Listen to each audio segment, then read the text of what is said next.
stood at the edge of the water, the current swirling like angry snakes. Our protagonist, Hua Mujin, declared that this was their next training program. They were going to cross, no matter how dangerous it looked. One of the men looked absolutely terrified, telling Mujin that it was impossible. He said the current was too fast, and people were known to die trying to cross, even without carrying anything. With a weight attached to his back, Hua Mujin ignored the fear and said he was going ahead. Another person decided to follow Hua Mujin, yelling that they were going too, but then they screamed as they jumped into the raging water. Someone else shouted that they were screwed, but they had to run. It was a do-or-die situation, and they were all in it together. Even a little boy didn't back down and jumped into the water. While swimming, Mujin says that if anyone fell, they would die, so they should move their arms and legs non-stop. The little boy face was contorted with effort as he kicked and paddled, trying to stay afloat. The water crashed around him, threatening to pull him under. The struggler pushed forward, his arms aching and his lungs burning. He could do it, he told himself. Even something like this. But the current was too strong for the boy, and he couldn't keep the pace. The training was certainly crazy, but to understand how they got here, we need to go back a few decades. The battlefield was a graveyard of shattered stone and fallen warriors. Zhang Cheon stood in the center, the only one left standing. The air was thick with the smell of blood and the dust of broken dreams. He slowly drew his sword, the steel whispering as it left its sheath. A red aura began to swirl around him, crackling with barely contained power. Shaolin Abbot Hyun Jinchun, Mount Hua sect leader Zhang Guang, and Namgung clan patriarch Namgung Huang all knew now that the divine demon was exhausted. They had to end him right then and there. Zhang Qian stared ahead, his eyes burning with a cold intensity. He knew he was tired, but he wasn't finished yet. He thought to himself that only they remained. The Shaolin Abbot, Mount Hua sect leader, and Namgung clan patriarch all raised their weapons, their faces grim. Hyunjin Cheon chanted, telling them to prepare themselves. The battle had pushed them both to their limits. Zhang Qian's face was a mask of exhaustion, but his eyes still burned with that cold fire. Hyun Jinchun was equally strained, every muscle in his face tight with effort. The two warriors collided, their movements a blur of speed and power. The Shaolin Abbot launched a strike, aiming to end the fight with a single, decisive blow. The force of the impact shook the ground.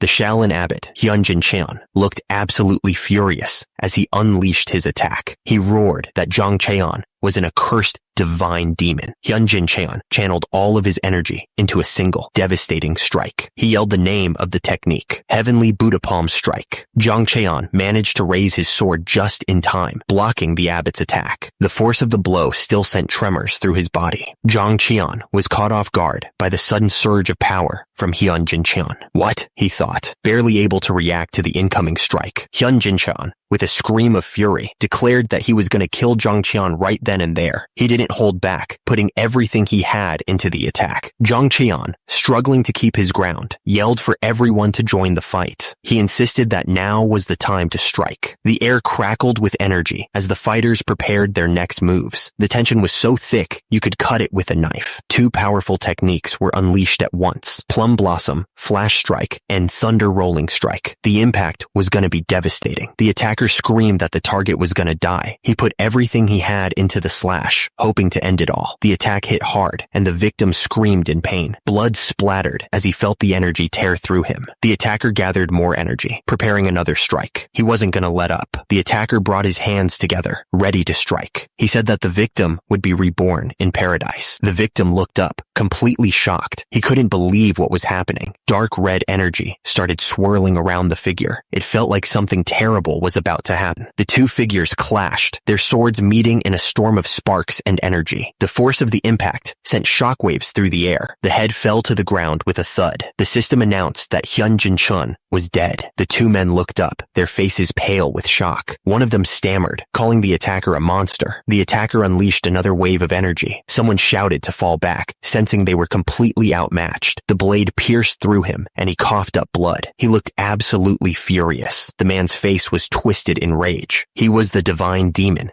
Zhang Qian. To cut down the man who had single-handedly drenched the Central Plains in blood, all the martial masters of the 9 great sects gathered. They all knew what was coming, but even then, no one could be sure of victory. The tension was so thick, you could cut it with a knife. Facing the one whose martial strength was deemed the greatest under heaven, their alliance was driven to the brink of collapse. The force of their blows shook the very earth. The swords met with a flash of light. The force of the impact making both warriors stumble back. The one in red shouted, asking if the old man had prepared his gravesite. The old man laughed, not backing down an inch. He said of course he was ready, and that the grave was for the other guy. The man in red unleashed his attack, the plum blossom rain. Countless petals swirled around him, each one as deadly as a blade. The air crackled with energy as the plum blossom rain intensified, the blossoms glowing with a faint light. It was a beautiful yet deadly sight. Blood dripped from the old man's sword, but he was still standing. He muttered that it wasn't over yet. Far above, people were relaxing under the trees, enjoying the cherry blossoms. But Zhang Qian's mind was only on survival. He thought that he couldn't die just yet, no matter what. Suddenly, the words demonic spirit sword art 5th form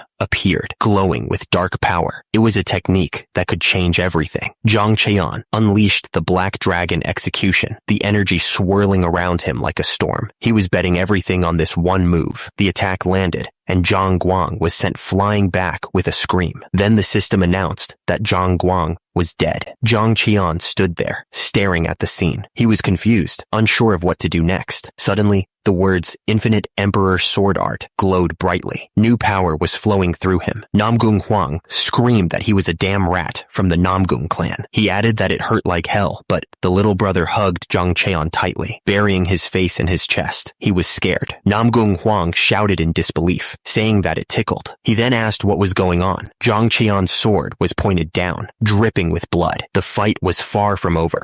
The fighters were lost in a storm of swirling red and black energy, moving so fast it was hard to tell who was who. It was a chaotic mess of power and desperation. Namgung Huang was covered in blood, his face a mask of pain and fury. He looked absolutely furious, like he was ready to keep fighting no matter what. Namgung Huang was sent flying backwards, crashing to the ground. He coughed, clearly in pain from the blow. Namgung Huang, lying on the ground, screamed, calling Zhang Qian a filthy demonic bastard. His voice was full of hate. Zhang Qian stood over Namgung Huang, his shadow falling over the defeated man. The fight was over, and Zhang Qian had won. Bolts of pure energy rained down, each strike carrying enough power to tear apart mountains. The air crackled with electricity. Zhang Qian was completely consumed by rage, his face twisted in a mask of pure fury. He was going to end this right here. Zhang Qian screamed for Namgung Huang to just die already. He was throwing everything he had into this last attack. Zhang Qian roared that Namgung Huang's stubborn life was ending right there. He looked absolutely determined to finish it. It was all getting clearer to Namgung Huang. He was seeing a vision of a family holding lanterns, their faces full of love. Yes, Zhang Qian declared that he was going to finish it, putting everything he had into this last strike. But then he stammered, clearly confused by something. Zhang Qian shouted that he said he was going to finish it, putting his whole body into the sword. He was going to cut through this cursed entanglement. Right then and there, the blades clashed, sending sparks flying everywhere. The force of the impact shook the ground beneath them. Zhang Qian grunted, his face contorted in pain. He was clearly taking serious damage. Zhang Qian coughed, blood splattering on the ground. He was barely standing, but he refused to fall. Blood splattered everywhere as the force of the attack ripped through the air. The impact was brutal, leaving a trail of crimson in its wake. The figure in red was sent flying backward, completely overwhelmed by the force of the blow. They were struggling to regain their balance, but it was clear they were in serious trouble. His face was contorted in pain as he fell through the air, completely defeated. He couldn't believe this was happening. The attacker stammered, clearly in shock. He couldn't understand how Zhang Qian was still standing after he pierced his heart. The attacker wondered if Zhang Qian had truly surpassed the limits of what a human could do.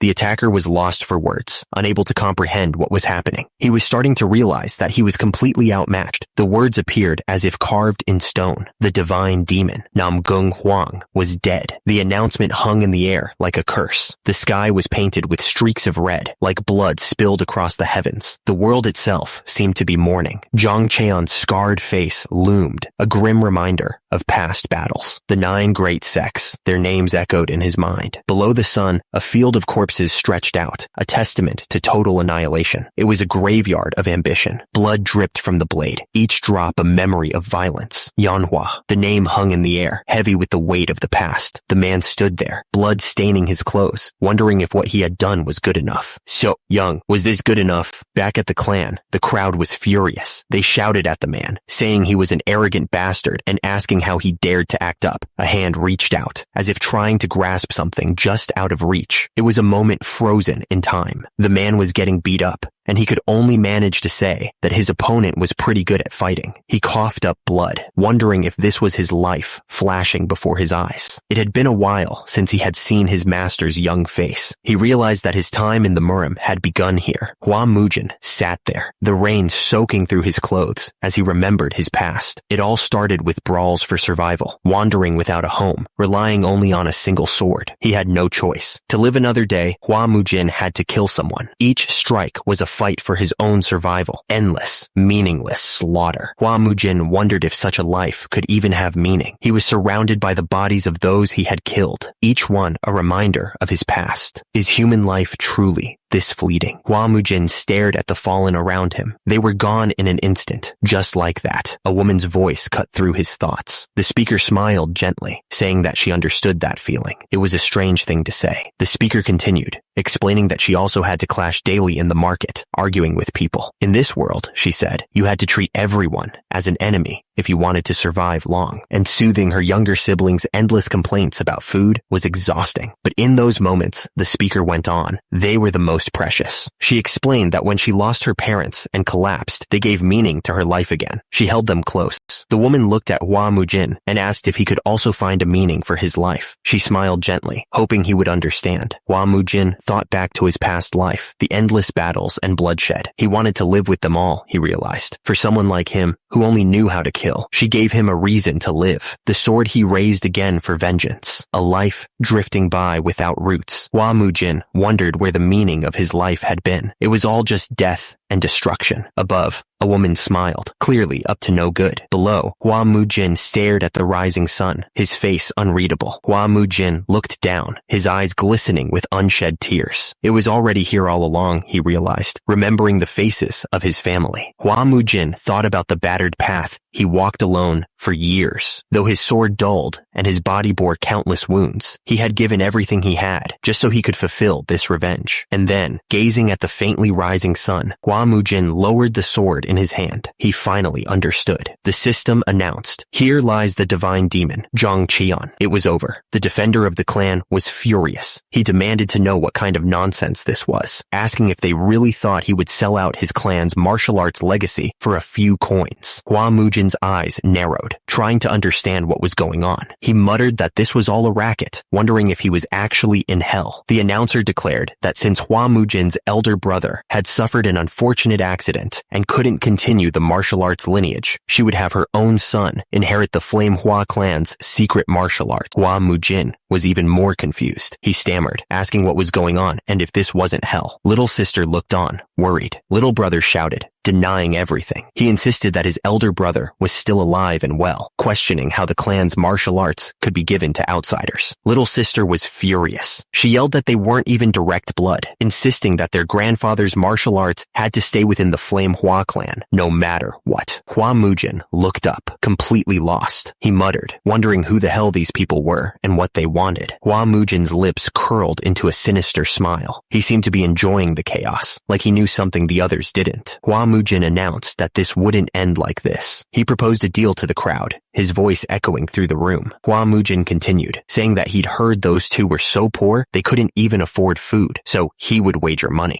Hua Mujin declared that he would wager his clan's entire martial arts legacy. He was offering everything, right there. He looked at them, waiting for an answer. Hua Mujin asked what they said, the silence hanging heavy in the air. Little sister looked absolutely furious. She yelled, asking if he thought she was dumb enough to fall for such an obvious trick, calling it nonsense. Suddenly, the kid spoke up, looking confused. He asked who the hell Hua Mujin even was. His eyes narrowed, his face hardening. Zhang Qian declared that he was the divine demon. An stood tall and declared that he was none other than Zhang Qian, known to the world as the divine demon. The other figure looked at him, asking what he was talking about. Chang Dobo scoffed, saying that wasn't even funny. He asked why Zhang Qian didn't just call himself the king of the underworld instead, clearly not believing a word. The little brother and little sister both looked disgusted by the whole thing. The little brother wondered why this was happening now, of all times. The woman looked down at them all. She said that Zhang Qian's madness must be getting worse every day. quietly. Bucho Yeon clicked her tongue, saying that with the eldest son of the clan in this state, the fate of the Flame Hua clan was already sealed. She said this out of blood ties and sentiment, so he should take it kindly, and that it wasn't bad advice for her either. Zhang Cheon's eyes narrowed, and he declared that there was no need to say more. He looked absolutely sure of himself. Zhang Cheon announced that he would take their silence as acceptance of the duel, so it was to be known as such. He declared that the duel would be held at the Byong Pavilion on the 5th day of the 2nd month. Zhang Cheon stared intently, saying it was a promise made from one martial artist to another. He warned that if the duel agreement was broken, there would be consequences. Zhang Cheon looked down at them all, asking if they knew the consequences. Right, divine demon Zhang Cheon? His words hung in the air, heavy with unspoken threats. The little brother and little sister watched, stunned. The little brother couldn't believe that they were deciding it between themselves. The little brother stuttered, asking what Hua Mujin was going to do. He pointed out that Hua Mujin had never even swung a sword properly before, his voice laced with worry. Hua Mujin looked down at the children, asking if they were talking about him. He seemed unfazed by their lack of faith in his abilities. Hua Mujin was surrounded by a sudden burst of inner energy, a fierce look on his face. He found their doubts amusing, even hilarious, considering his beginner's level, with just one burst of inner energy, or so he thought. Hua Mujin's eyes widened in shock, his confident smirk fading. He realized something was terribly wrong. Hua Mujin looked up, his voice laced with panic as he asked what was happening. He couldn't feel even an ounce of inner energy within him. It was all gone. Hua Mujin looked up, clearly pissed. He wondered what was wrong with this body. It was so frail and weak. He doubted it could even hold a sword.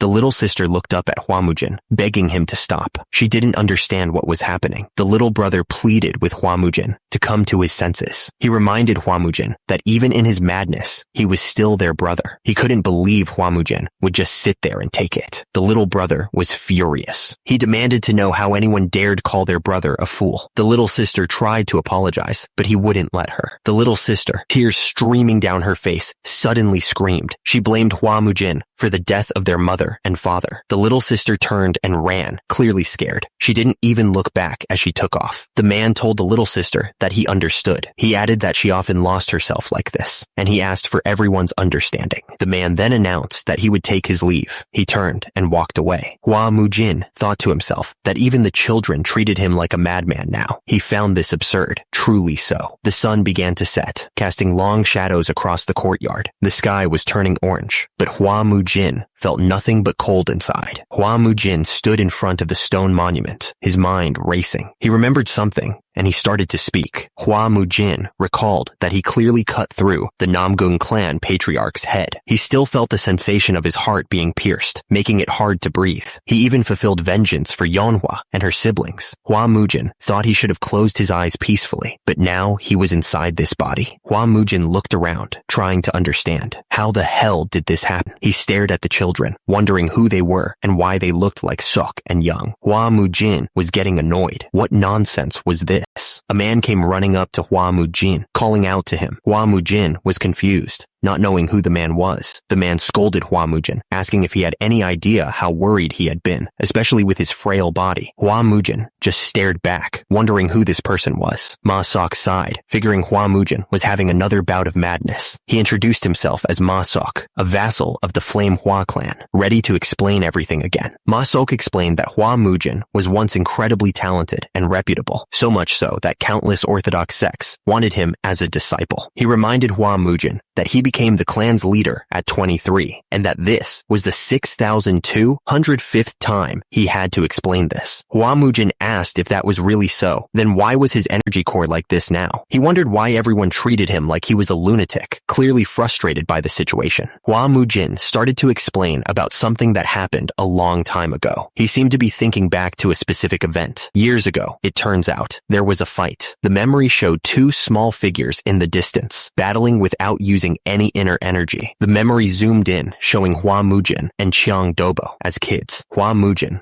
only 6 years old, challenged the 9-year-old Chang Dobo to a fair duel. It was a fight that was agreed upon, fair and square, without inner energy. I don't know who asked for the duel first, but it was intense. The thing is, while the elders of both families were away, the kids were going at it. The force of the strike was insane. The two of them fought each other, throwing punches. Young Hua Mujin ended up falling backwards. The fight between the kids was really intense. Their fists were flying, clashing together with a loud crack. Chang Dobo was blocking every strike. He was quick and precise. Chang Dobo told Hua Mujin that he really was the promising genius, admired by the orthodox sects, showing honest, unarmed skills. He then asked what Hua Mujin was saying all of a sudden. Hua Mujin looked up at Chang Dobo, calling him a fool. He looked absolutely furious. A fist, crackling with blue energy, was coming right at him. It was like a lightning bolt ready to strike. The impact sent him flying through the air. He crashed through the trees. The wind knocked out of him. Feet landed hard on the ground, digging into the dirt. The force of the landing echoed through the area. Hua Mujin coughed, blood dripping from his mouth. He asked, confused, why Chang Dobo had used the 7 wounds fist strike when they were supposed to fight without inner energy. Chang Dobo stumbled backwards, his expression a mix of pain and regret. He asked Hua Mujin if he still considered him a friend, even after all this. Hua Mujin was a mess, bloodied and bruised. Chang Dobo's voice echoed in his mind, explaining that the 7 wounds fist strike passed down by the Kongdong sect was no joke. Even if you only get hit once, Chang Dobo went on, saying he'd recently tested it out on a senior brother who was getting cocky. Apparently, 1 strike was enough to leave him bedridden. Chang Dobo's fist crackled with that same blue energy, ready to strike again. He sneered, wondering how Hua Mujin would handle another hit. Hua Mujin thought to himself that this was the reason they called him insane. If they thought his condition was just an after effect of the 7 wounds fist strike, it made sense. Hua Mujin was starting to get pissed. He thought it was insane that Ithahusin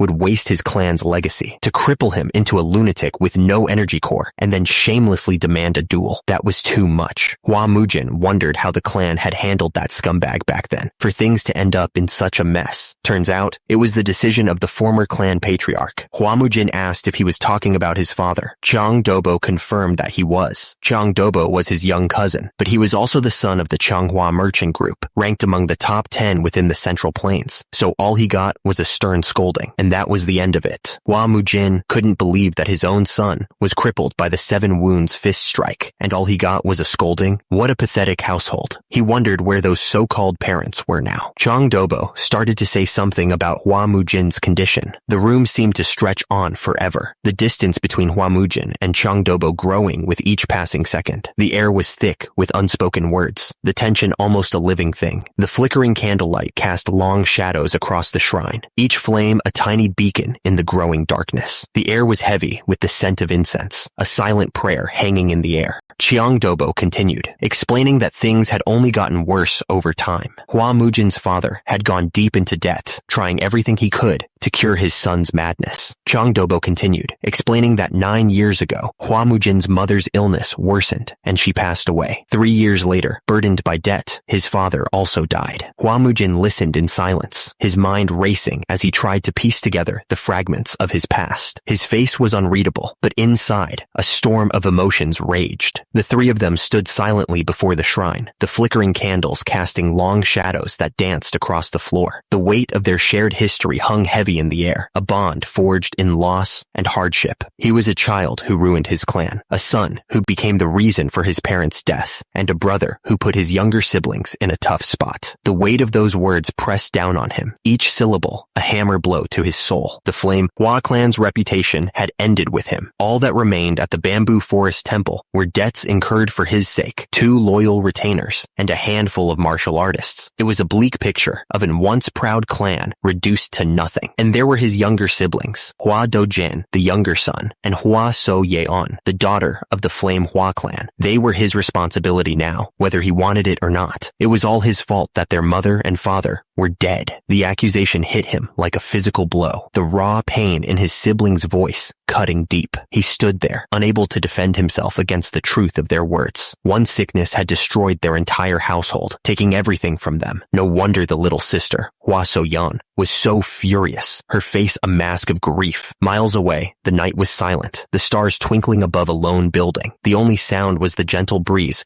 rustling through the trees. Meanwhile, Hua Mujin had been gathering information from the history books in his room. The old pages felt brittle beneath his fingers as he turned them, searching for answers. According to the books, as the divine demon, Zhang Cheon, he died in a battle against the 9 great sects. 30 years had passed since then, a lifetime in the martial world. The vivid sensation of the world told him that this was reality. In short, he now inhabited the body of Hua Mujin, the Flame Hua clan's eldest son, a lunatic with no energy core. Hua Mujin sat alone in the dark room, thinking back. He had killed everyone he needed to kill, he thought, and he had no regrets about that life. He looked down at the drawings in his hands. Hua Dojin and Hua Soyeon had drawn pictures for him, wishing him a speedy recovery. Hua Mujin watched his little brother and sister. They were siblings, huh? He hadn't really thought about it before. Their circumstances were tragic, he thought. They reminded him of those 2 children from his past life. Hua Mujin supposed he'd have to live this life now, and maybe he'd even help those kids, even if it was just a little. But his biggest obstacle, Hua Mujin realized, was the Changhua merchant group. They were the ones who had crippled this body and ruined the clan. Hua Mujin realized he needed to start getting ready for his duel with Chang Dobo, which was set for the 5th day of the month after next. He was going to have to rebuild himself to at least the beginner level before then. Hua Mujin looked determined. Turns out,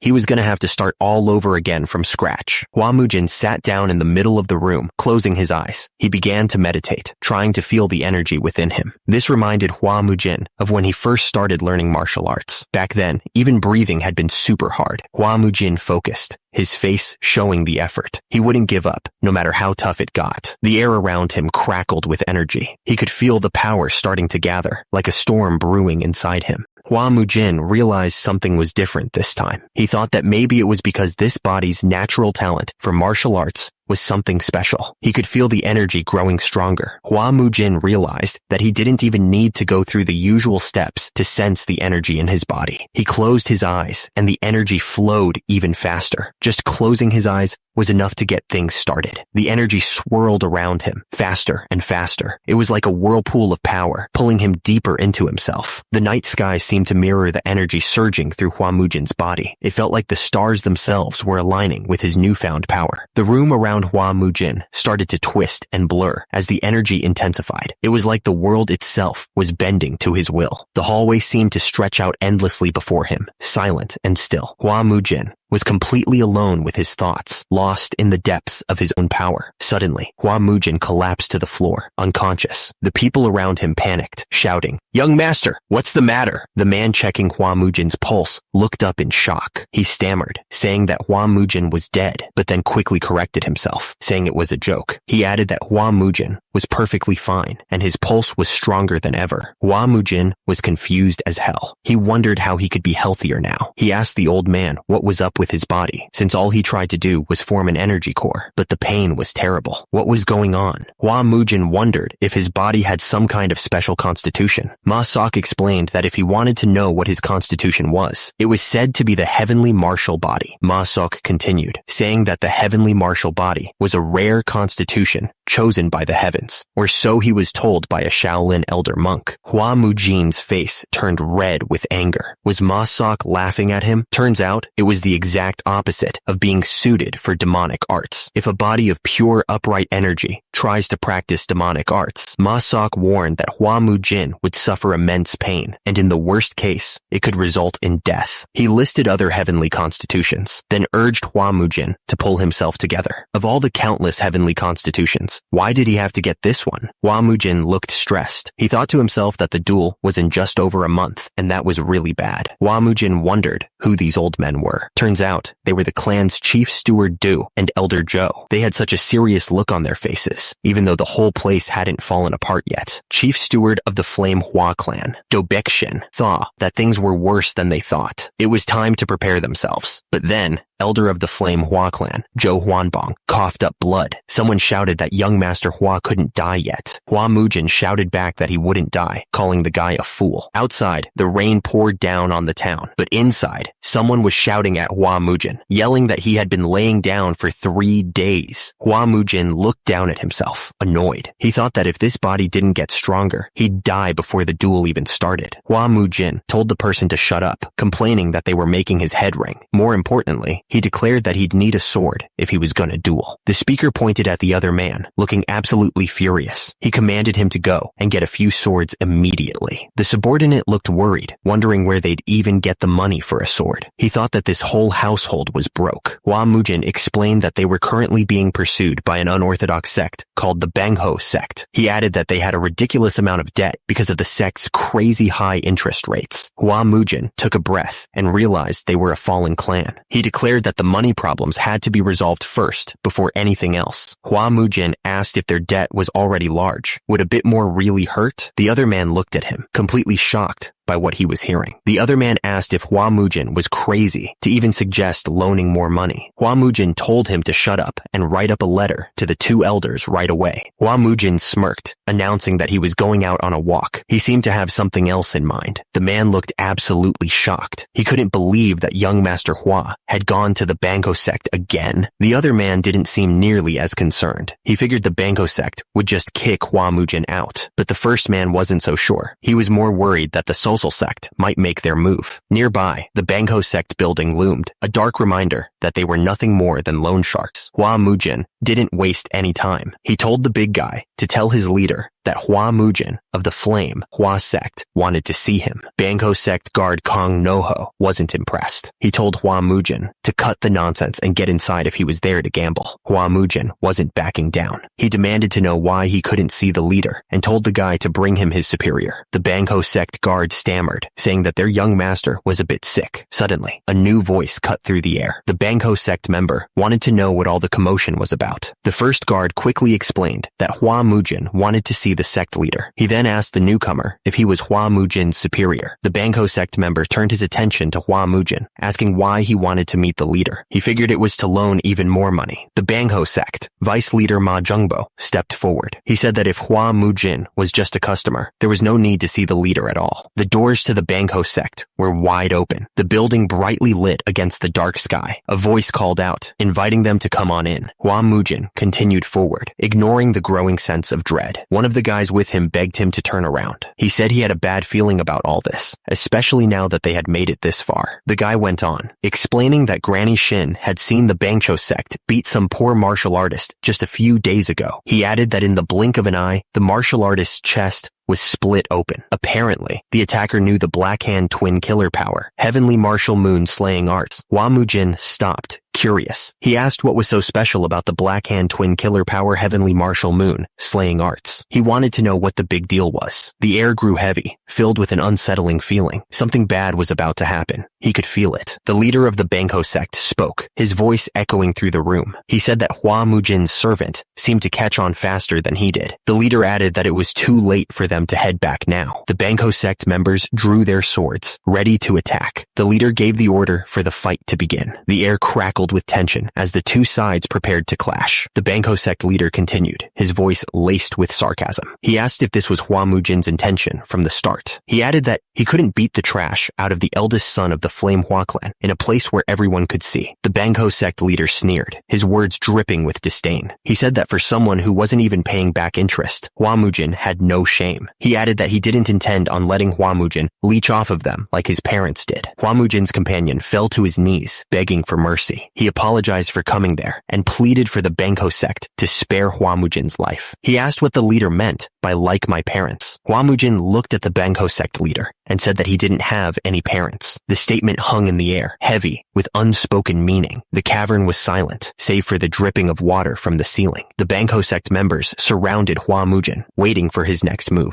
Hua Mujin paused for a moment, then said that he remembered himself from when he was Zhang Cheon. He declared that they would begin. Hua Mujin gave the order to just teach them a lesson. The Bangho sect members responded that they understood. A Bangho sect member charged at Hua Mujin, yelling that he would beat the trash out of him, but he was immediately cut off by something. Hua Mujin grabbed the attacker's ankle before he could even blink. He yanked the guy's feet out from under him. The Bangho sect member was lifted off the ground, shaking and spasming. Lightning crackled around him. The Bangho sect member screamed in pain, accusing Hua Mujin of playing dirty. He yelled that Hua Mujin thought they were just rats, but Hua Mujin's bones were too soft for his size. Hua Mujin stared at his hand, thinking that with this weak body, it was better to do things this way than to use pure power. He had to be smart about this. mess. Hua Mujin pointed forward, asking what they were waiting for. He was ready to keep going. The order came to finish him off. Hua Mujin didn't hesitate. He swung his sword down with incredible speed. Hua Mujin kept slashing, each strike aimed to end the fight. The air itself seemed to crackle with the force of his blows. The Bangho sect member was getting desperate. He yelled that Hua Mujin was nothing but a rat. Hua Mujin realized that he couldn't just rely on brute strength. Since he couldn't match the guy's power, he needed to stay mobile. The Bangho sect member was hit hard. He choked in pain and cursed Hua Mujin. Hua Mujin suddenly said, "Huh?" Something unexpected had clearly happened. He was caught off guard mid-air. Then he muttered, "Huh?" It was a complete mess. Several fighters were being thrown back like rag dolls. One of the Bangho sect members choked out a painful "Kirk!" He was clutching his chest, clearly hit hard. Hua Mujin stood tall above the fallen fighters. He had completely turned the situation around. Two Bangho sect members kneeled on the ground, beaten. The fight was over, and they had lost badly. The Bangho sect guard, Kang Noho, looked absolutely shocked and shouted, asking if the young master was okay. He was clearly not expecting the fight to turn around so fast. Hua Mujin stood over the fallen fighters and casually said that he was fine. Then he asked what the hell kind of martial arts the guard had just used. The Bangho sect guard, Kang Noho, said it wasn't martial arts, just something he picked up on the streets. Hua Mujin seemed a bit surprised, wondering when the guard had time to wander the streets, but he admitted it wasn't bad. Hua Mujin was surrounded by a strange purple energy. He warned that the guard should try dodging this as well, clearly about to launch another attack. Hua Mujin sat in a lotus position,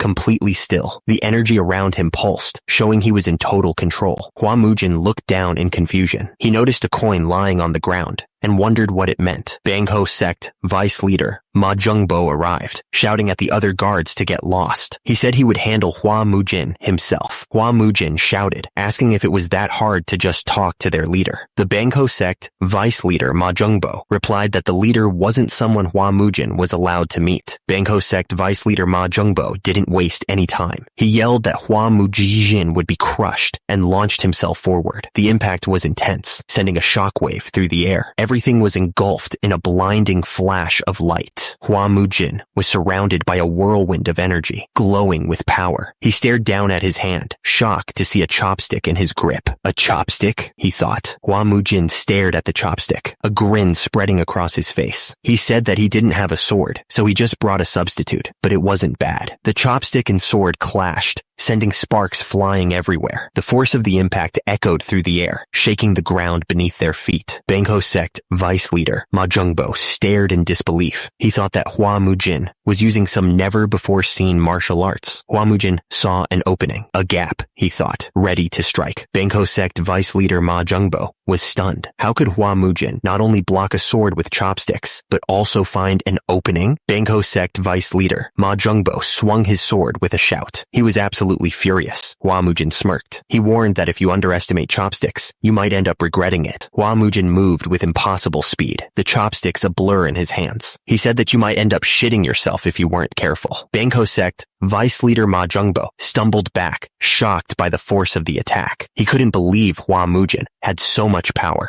Bangho sect vice leader Ma Jungbo was reeling. How could Hua Mujin have reached this level in such a short time? He wondered if Hua Mujin was really from the Huang family's Sword Watch clan. He had heard about their debt classification, and now he wondered who they might be. Bangho sect vice leader Ma Jungbo spat out blood. He couldn't believe he was getting pushed back by this guy. He choked out that Hua Mujin tried to take money from them with such terrible skills. Hua Mujin didn't let up. He moved in for another strike. He wasn't about to give the Bangho sect vice leader a chance to recover. Hua Mujin pressed the attack. He asked if the vice leader wanted a taste of that martial arts he looked down upon. He acted confused and asked when he ever did that. Hua Mujin declared that his jokes ended here. Hua Mujin unleashed his ultimate technique. He shouted the name of the move: Black Hand Twin, Killer Power, Heavenly Martial Moon, Slaying Arts. Hua Mujin stared down at the Bangho sect members. He told them that they were the ones joking around. Hua Mujin was surrounded by dark purple energy. He declared that they were the ones who were the joke. Bangho sect vice leader Ma Jungbo, looked absolutely shocked. He stammered, asking how Hua Mujin dodged. The force of Hua Mujin's strike sent Bangko sect vice leader Ma Jungbo flying. Ma Jungbo wondered how Hua Mujin had been hiding so much power until now. Bangko sect vice leader Ma Jungbo coughed up blood. He cursed Hua Mujin, asking how he intended to deal with the aftermath of this. Hua Mujin stood his ground, ignoring the threats from the Bangko sect members. He made it clear that he wasn't there to listen to their nonsense. Hua Mujin's fist clenched, the power radiating from him. He warned them that if they told him what he wanted to know, he might extend their lives a little. A red aura flared around Hua Mujin as he stood there, waiting for an answer. He asked them again, wondering if they would finally let him loan some money. Hua Mujin felt the energy coursing through him, a surge he hadn't experienced in what felt like forever. He was really enjoying this, he realized. The two men watched Hua Mujin, clearly worried about what he was doing. One of them muttered that this was bad for the young master, such a waste of energy. The men at the tables, surrounded by dice and gambling, looked up nervously. One of them stammered, asking Hua Mujin what he wanted to know. One of the men tried to deny any bad intentions, but he was clearly sweating. Hua Mujin could practically hear their brains working overtime, trying to come up with a believable lie. Hua Mujin's eyes narrowed, a red aura intensifying around him. He warned them to think carefully before speaking. He added that if he shoved enough dice down their throats, they wouldn't be able to speak at all. Hua Mujin learned that the orders were coming from the Changhua merchant group. He realized that he knew those rats were involved. He asked what kind of deal they had made with them. The Bangko sect member started to answer, but he was clearly struggling to find the right words. He stammered, trying to avoid the question. Hua Mujin scoffed, telling the guy that he wasn't some proud sage or warrior. He added that if he wanted to be loyal, he should save it for his underlings, because the merchant scumbags wouldn't give a damn even if his limbs got chopped off. Hua Mujin pointed out that the whole place had been burned down that night. The air crackled with heat and the smell of smoke. The Bangko sect member finally cracked, admitting that they had a secret contract. He explained that the Changhua merchant group told them to leave the Hua clan with as much money as they needed, but with an interest so high that it would be enough to make them fall into the hellish depths of debt. The Bangko sect member confessed that, in exchange for making the Flame Hua clan fall, they were promised the Hua clan's land. They were also supposed to get rewards just to make them happy. Hua Mujin realized that the Changhua merchant group was after their clan's land. He asked how much the 300 gold niang he was borrowing would add up to after a year. He knew the contract said it would be 5,000 gold niang. He laughed, saying that they were real funny. Hua Mujin waved his hand, telling them that they should move on. He looked absolutely bored. Hua Mujin leaned forward, asking who cleaned up after their messes. He was clearly trying to figure out the bigger picture. The Bangko sect member explained that the Sosal sect, one of the four martial heavens, was the one who cleaned up after them. He added that it hadn't been long since they joined the alliance of unorthodox sects. Hua Mujin muttered that the four martial heavens were messy bastards. The subordinate asked if he was okay. The subordinate said that Hua Mujin had never met them before, asking what he was going on about. Hua Mujin told him not to worry about it, saying he didn't feel like explaining. He then asked why the guy who went to get the money was so late, adding that if they just gave them a bit more time. A man sprinted through the building, carrying a heavy chest. He was sweating and looked completely exhausted. The man held up the chest, announcing that here was 300 gold niang. He was breathing heavily. Hua Mujin said, "Good, good," adding that this should be enough. He reached into the chest and grabbed a handful of the gold coins. Hua Mujin told the subordinate to take the money. The subordinate asked if they should really be borrowing it. Hua Mujin told him to shut up and take it. The rain poured down on the building. The lanterns glowed dimly through the downpour. Hua Mujin told them to write today's loan down on their books. He looked completely unconcerned about the implications. Hua Mujin said that once he'd settled everything with the Changhua merchant group, he'd come back and pay their debt. He seemed pretty confident. Hua Mujin added that it looked like they were taking a bunch of money from peasants. He told them not to go too far. He didn't want them to get too greedy. The man in the straw hat warned that if they crossed the line, he was going to screw them over. The other man stammered nervously, saying that they understood. The man in the straw hat looked up at the pouring rain, a sinister glint in his eye. He muttered that he wanted to see who got screwed over first. Far away, someone yelled for the young master. It sounded like something bad had happened. The man in the straw hat looked down and saw that he was covered in blood. He immediately denied that it was his. Hua Mujin asked what the hell had happened over at the Bangko sect. He said he'd just gone to borrow a bit of money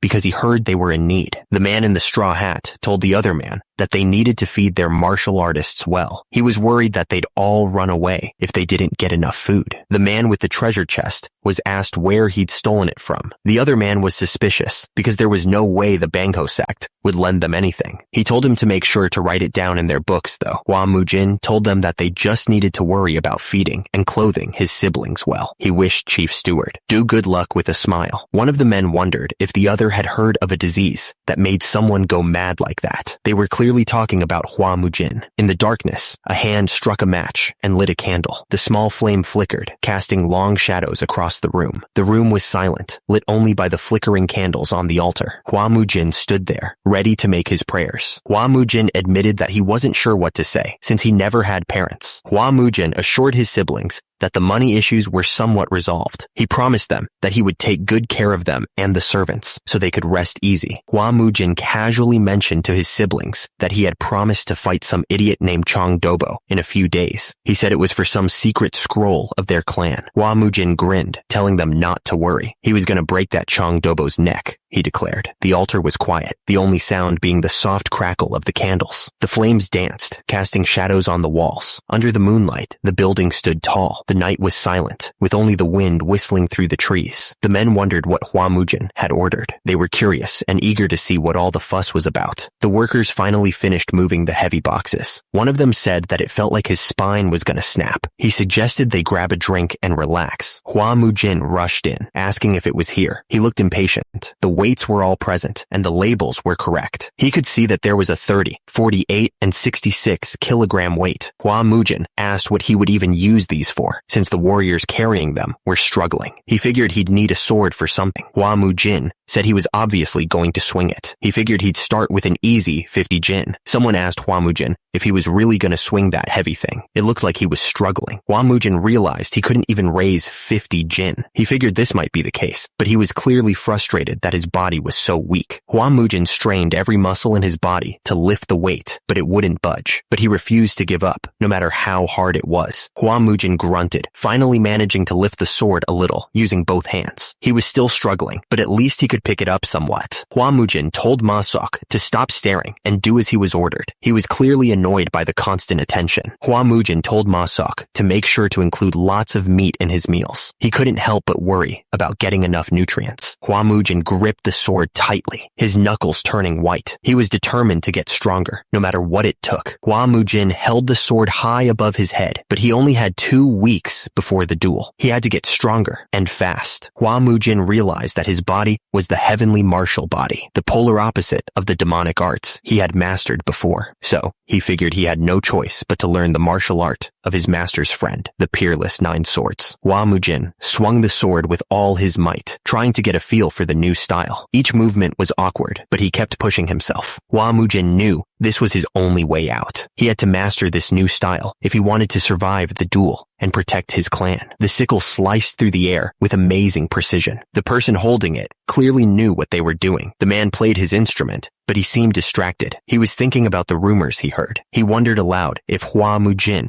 really beat up the Bangho lackeys. The other man confirmed that Hua Mujin had indeed beaten them up, leaving them unable to move for almost 2 weeks. But he was confused. How could Hua Mujin, who lacked an energy core, have done something like that? The man grinned, showing his teeth. He figured Hua Mujin wasn't a nobody after all. He smirked to himself. Maybe he should prepare a present for the great flame Hua clan heir. He seemed to have some potential. He swung the instrument, feeling the weight of it in his hands. He was actually getting excited for the day of the duel. It was going to be fun. Hua Mujin stared at the blindfolded man, a smirk playing on his lips. He challenged him, saying he was going to see his hidden side. Hua Mujin jumped up high, launching himself forward. He dove head first into the darkness, trusting whatever waited on the other side. He spun in mid-air, putting all his weight behind a single kick. The force of it cracked the air itself. He landed hard, his foot slamming against the ground. The force of the impact echoed around him. Hua Mujin examined his fist, flexing his fingers. He muttered that this was the heavenly martial body, and if it was really granted by the heavens, it should be able to withstand at least this much. He reached out, grabbing a small box filled with pills. He was going to need every advantage he could get to strengthen his body. Hua Mujin looked up, realizing that Masak had already gotten everything ready that he had asked for. He knew he could count on him. Hua Mujin clenched his fist, a surge of determination coursing through him. He muttered that it was starting now. Hua Mujin began his training, the solitary 9 swords first form, declaration form. He swung his sword with purpose, ready to master the technique. Hua Mujin kept training, declaring that he carried his sword and stepped forward at any time. He wouldn't let anything block his path, not even Mount I. Hua Mujin continued to train, the sound of his sword slicing through the air echoing around him. He was completely focused, lost in the rhythm of his movements. Hua Mujin shifted his stance, preparing to unleash the solitary 9 swords, second form, breaking form. The air crackled around him as he focused his energy. Hua Mujin swung his sword, a blue streak of light cutting through the air. He was going to shatter any weapon that dared to come at him. Hua Mujin gritted his teeth, sweat dripping down his face. He was already reaching his limits, and he hadn't even been training that long. He planted his foot firmly on the ground, his muscles screaming in protest. Hua Mujin had to endure, no matter what. Hua Mujin pushed through the pain, swinging his sword with renewed vigor. Energy crackled around the blade, a testament to his growing power. Hua Mujin launched himself into the air, a whirlwind of energy swirling around him. The power of his sword technique was starting to show, and he was ready to unleash the next form. He was about to use Form 3, Sky-Cleaving Form. You could feel the intensity building, like the air itself was about to be torn apart. Hua Mujin focused all his energy into the sword, ready to strike. He declared that even if the enemy's energy shook the heavens, it would split before his sword. He moved like lightning, his sword a blur of blue light. The force of his attack was incredible, like he was trying to cut the world in half. He landed hard, stumbling forward. Hua Mujin cried out, feeling a sharp pain in his back. He had pushed himself too far. Hua Mujin's sword pierced through the training object with incredible force. He shouted for the next trial to begin, showing no sign of slowing down. Bamboo sticks rained down as Hua Mujin's sword moved with impossible speed. The air itself seemed to crackle with the force of his training. Hua Mujin continued to strike, each swing of his sword a perfect dance of destruction. He was completely focused, lost in the rhythm of his training. Hua Mujin channeled his energy, preparing to unleash Form 4, Void Cleaving Form. He declared that no martial art could stand before his blade. Hua Mujin struck with blinding speed, his sword a blur of motion. He believed that all complicated techniques would fail before his natural talent. Hua Mujin's sword slammed into the training object, sending vibrations through his arm. He couldn't believe it. He said he didn't land a single hit. Hua Mujin slammed his fist into the ground, a wave of force rippling outwards. He was clearly pissed. The training room was now a mess of splintered wood, evidence of his frustration. The air hung heavy with the scent of broken wood and lingering energy. Hua Mujin took a deep breath, refocusing his mind. He was ready to unleash Form 5, Army Slaughtering Form. Hua Mujin declared that even if a horde of enemies swarmed him, they would all kneel before his sword. His eyes burned with a fierce determination. Hua Mujin soared through the air, his sword crackling with energy. He declared that an ant swarm could never surpass an elephant, and that numbers meant nothing before true strength. The sword flashed, cutting through the air with a speed that was hard to follow. The force behind it was enough to make the air itself tremble. Suddenly, a log came crashing down towards Hua Mujin's head. He gasped, realizing he had been too focused on his sword and not enough on his surroundings. Hua Mujin looked absolutely furious. He shouted that this was total garbage, demanding the next challenge immediately. Hua Mujin took a deep breath, calming himself. He then began to perform Form 6, 1/ parts still water, declaring that even a floating leaf on water would be split in two by this blade. He declared that everything had been deactivated. The only thing left was the outside. Hua Mujin unleashed Form 7, 1 point, Twin Earths. He explained that the sword could open the earth beneath, and if it could cut the ground, then size no longer mattered. The blindfolded man was starting to sweat. He wondered why Hua Mujin was still okay. Hua Mujin continued, unleashing Form 8, Heaven, Sundering Form. He declared that even the sky would be split by his blade, wondering if there was anything left in the world he couldn't cleave. The sword hummed with power, ready to cut through anything. Hua Mujin lay on the ground, his sword beside him. He thought to himself that he had finally cut both himself and his sword, and now he had had no reason to hold the sword anymore.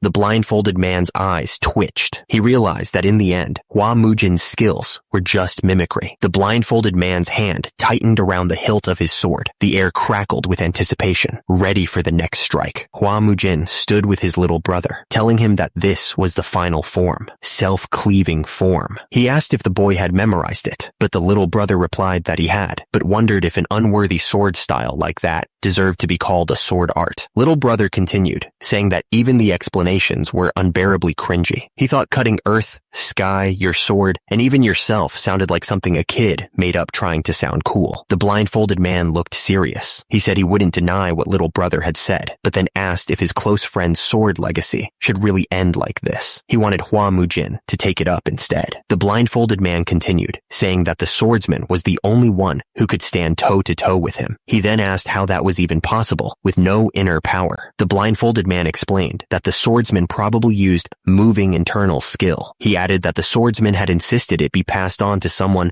not part of any sect, because those within the sect couldn't fully learn it. Little brother scoffed, asking if the blindfolded man was talking about moving internal skill. He called it a trash tier method. The blindfolded man snapped, telling little brother to shut up and accept that that's how it was. Little brother reluctantly replied, "Fine, okay." The blindfolded man kept explaining that if he swung the sword style 1,000 times, his body would start changing. He said that after 100,000 swings, sword aura would appear, and after 1,000,000 swings, almost no one could beat him. That's what the swordsman had told him anyway. Hua Mujin asked if practicing 1,000 times a day meant he'd master the technique in 3 years. He then wondered if the swordsman had really been as strong as the blindfolded man. The blindfolded man admitted he couldn't say for sure, but a fight between them would have ended in death. Hua Mujin was curious what kind of man the swordsman had been. He wondered about his life and his motivations. Suddenly, someone punched Hua Mujin hard, sending him sprawling. The attacker was on top of Hua Mujin. He stammered, relieved that Hua Mujin was all right.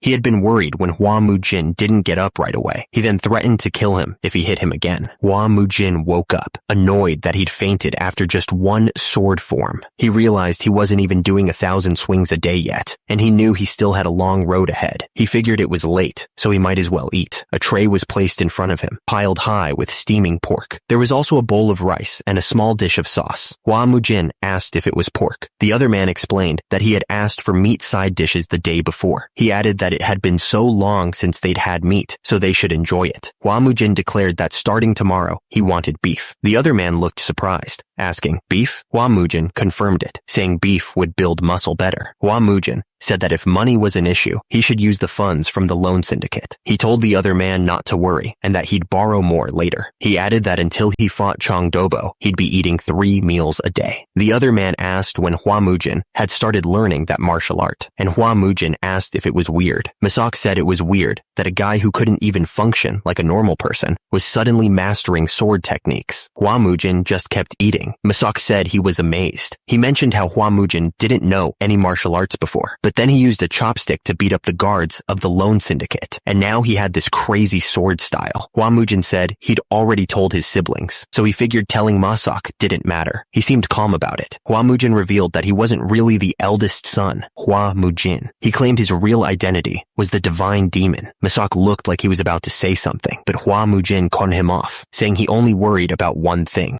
Hua Mujin feared that someday, like before, he'd lose his memory again and change into someone else, and then disappear without a word. The thought terrified him. Masak looked worried and grabbed at his shirt, asking if Hua Mujin was thinking of abandoning the Yomhwa clan. He seemed genuinely concerned. Hua Mujin sat there calmly and said he would never abandon the clan, not until Yonma became the strongest martial family in Sichuan. He added that he didn't really have anything else to do, and then repeated himself, emphasizing that he meant the strongest in Sichuan. Masak looked at him like he was crazy. He thought it was ridiculous that Hua Mujin was talking about making the clan the strongest. Hua Mujin just flicked Masak on the forehead, clearly annoyed by his disbelief. Hua Mujin told Masak to get out if he was done yapping. Masak, looking a little hurt, said, "Fine, fine, and started to leave. The wind howled around him, but he didn't seem to notice. He was all wrapped up in bandages, like he'd just gone through hell. Hua Mujin was surrounded by this crazy blue energy. He was thinking that being the strongest in Sichuan should be enough for him. Someone started pouring tea, the hot liquid steaming as it filled the cup. It was a moment of peace before everything went down. The guy at the table was talking about the duel. It was supposed to happen in 10 days between Chang Dobo and young master Hua Mujin. He seemed pretty focused on it. The bearded guy with glasses was sure that Chang Dobo was going to try to kill young Master Hua, and after that, he figured Chang Dobo would be after the Yom Emperor's inheritance. Masak suggested they just run away before the duel even happened. He asked Hua Mujin to think carefully about his decision. Masak was sitting in a room, waiting for Hua Mujin's answer. Masak declared that he wouldn't let the last two members of the family get hurt. He looked determined, like he was ready to do anything to protect them. The two kids stood behind him, listening intently. Hua Mujin stood there, sword in hand, ready to train. The air around him seemed to crackle with energy, like he was about to unleash something big. Hua Mujin swung the sword, putting all his strength into it. He thought to himself that just swinging a sword every day had built some muscle on his arm, and he'd finally reached the point where he could swing a gliniron sword with one hand. But he wondered why his sword technique was still unstable. Hua Mujin paused, wiping sweat from his forehead. He remembered that there was only a week left until the martial arts competition. Someone off to the side mentioned that he was still training hard. The little brother and little sister stood there, looking up at Hua Mujin. The little brother asked what had brought them there. Hua Mujin told them it was dangerous, and they should go play somewhere else. He admitted he'd been worried and had been watching them for a few days, thinking he might be overdoing it with his training. The little sister stood there, with tears in her eyes, confessing that Hua Mujin was doing this because of her harsh words. She sobbed, saying it was all her fault that their parents had died, because she had been so angry at that time. The bandaged man watched the children with a sad look on his face. He mumbled that whenever he saw kids like them, he was reminded of someone. The little sister looked up, trying to offer some comfort. She told him it was fine, and he shouldn't worry about it. The little brother started copying Hua Mujin's stance, trying to mimic his movements. He exclaimed that Hua Mujin's stance was incredible, and he looked like a real martial artist. The little sister giggled, pointing out that the little brother's stance was completely different from Hua Mujin's. The bandaged man watched them, thinking the kid was cute, as he tried to imitate Hua Mujin. Hua Mujin watched the kids, and it reminded him of when he trained with his master. He told them to stretch more. Hua Mujin's master told him that when swinging the sword, he should exhale as long as possible and absolutely not rush. Then, when returning to position, he needed to inhale slowly and shortly. Hua Mujin confirmed that he understood. He remembered his master saying that the most important thing in the solitary 9 swords was the breathing method of the pupil. Hua Mujin realized he had forgotten his master's words. He clenched his fist. Hua Mujin said not to worry about anything, because he would definitely win. He looked absolutely determined. The bandaged figure told the little brother and little sister to go back to their room now. There was something in the way he said it that made them both flinch. The little brother and little sister looked at each other, clearly uneasy. The little brother asked if nothing would happen, and the little sister guessed that nothing would. Rain poured down hard that night, and the wind howled through the trees. It was the kind of night that made you want to stay inside. Hua Mujin swung his sword, focusing on his master's teachings. He remembered his master saying that when swinging the sword, he should exhale as long as possible, and absolutely not rush. When returning to position, Hua Mujin inhaled slowly and shortly, just like his master had taught him. He felt the power flowing through his body. Hua Mujin poured out all the internal energy he had gathered in his body at once. The force of it sent debris flying everywhere. He had done it. Success. Debris rained down around Hua Mujin as he stood there, breathing heavily. The system chimed in, identifying the skill he had just used. Pupil. It was a qigong that built internal energy by directly moving the body. The system then warned him that compared to other qigong that perform energy circulation through meditation, pupil was classified as a lower-class martial art. Apparently, significant development of energy circulation was hard to expect from it. The rain continued to fall, each drop echoing the system's grim assessment. The weather seemed to mirror the bleak outlook for his training. Hua Mujin felt the energy flowing through him as he trained. He knew that in awakening such pupil, what was important was a stable breathing method. The sword moved with incredible speed, slicing through the air with a sound like tearing silk. Unlike before, when swinging the sword was difficult, Hua Mujin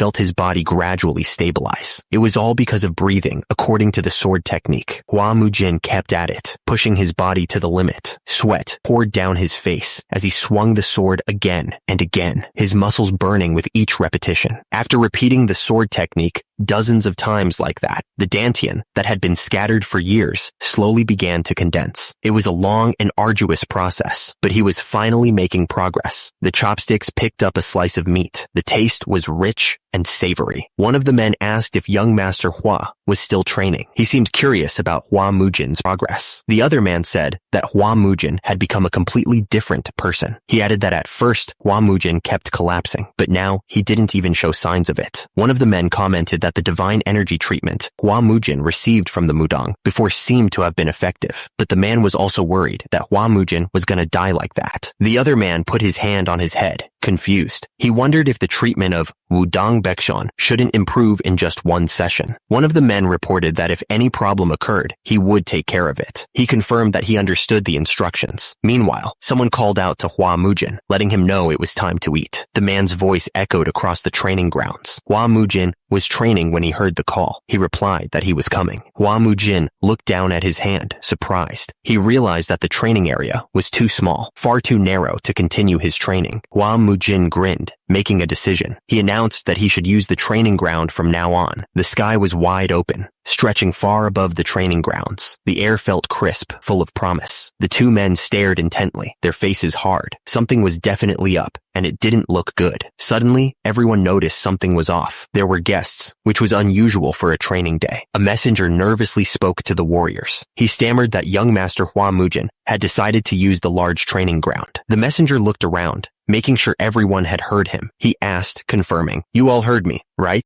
HWA Mujin announced that he needed to train alone, so he'd be using the large training ground for a while. He added that everyone else's should use the other training ground nearby. One of the warriors scoffed, asking what this half-dead corpse was even saying. He added that just swinging a sword didn't make anyone a martial artist, especially without even a drop of blood on the blade. HWA Mujin noticed the looks in their eyes and said that they were quite challenging. Even if he was the young master, this was sudden. Kyeolboin called out to everyone to step back. He said that since young master HWA Mujin had decided to train in martial arts, they should give him space. Kyeolboin watched HWA Mujin and thought to himself that the madness had erupted again. One of the warriors walked away from HWA Mujin, calling him a dull talent and telling him to stop. From the ground, HWA Mujin looked up at the warrior, clearly annoyed. HWA Mujin stared at the warrior and said if he had complaints, he should say it to his face. He added that only cowards bottled things up. The attacker looked back at the group and asked what he was suggesting. He said that among people who ate by the sword, what could they do if there were complaints? HWA Mujin stared intensely at the attacker. He wasn't going to back down. HWA Mujin grabbed his sword and said that they had to fight it out. He looked absolutely ready to beat the warrior. The attacker looked down at HWA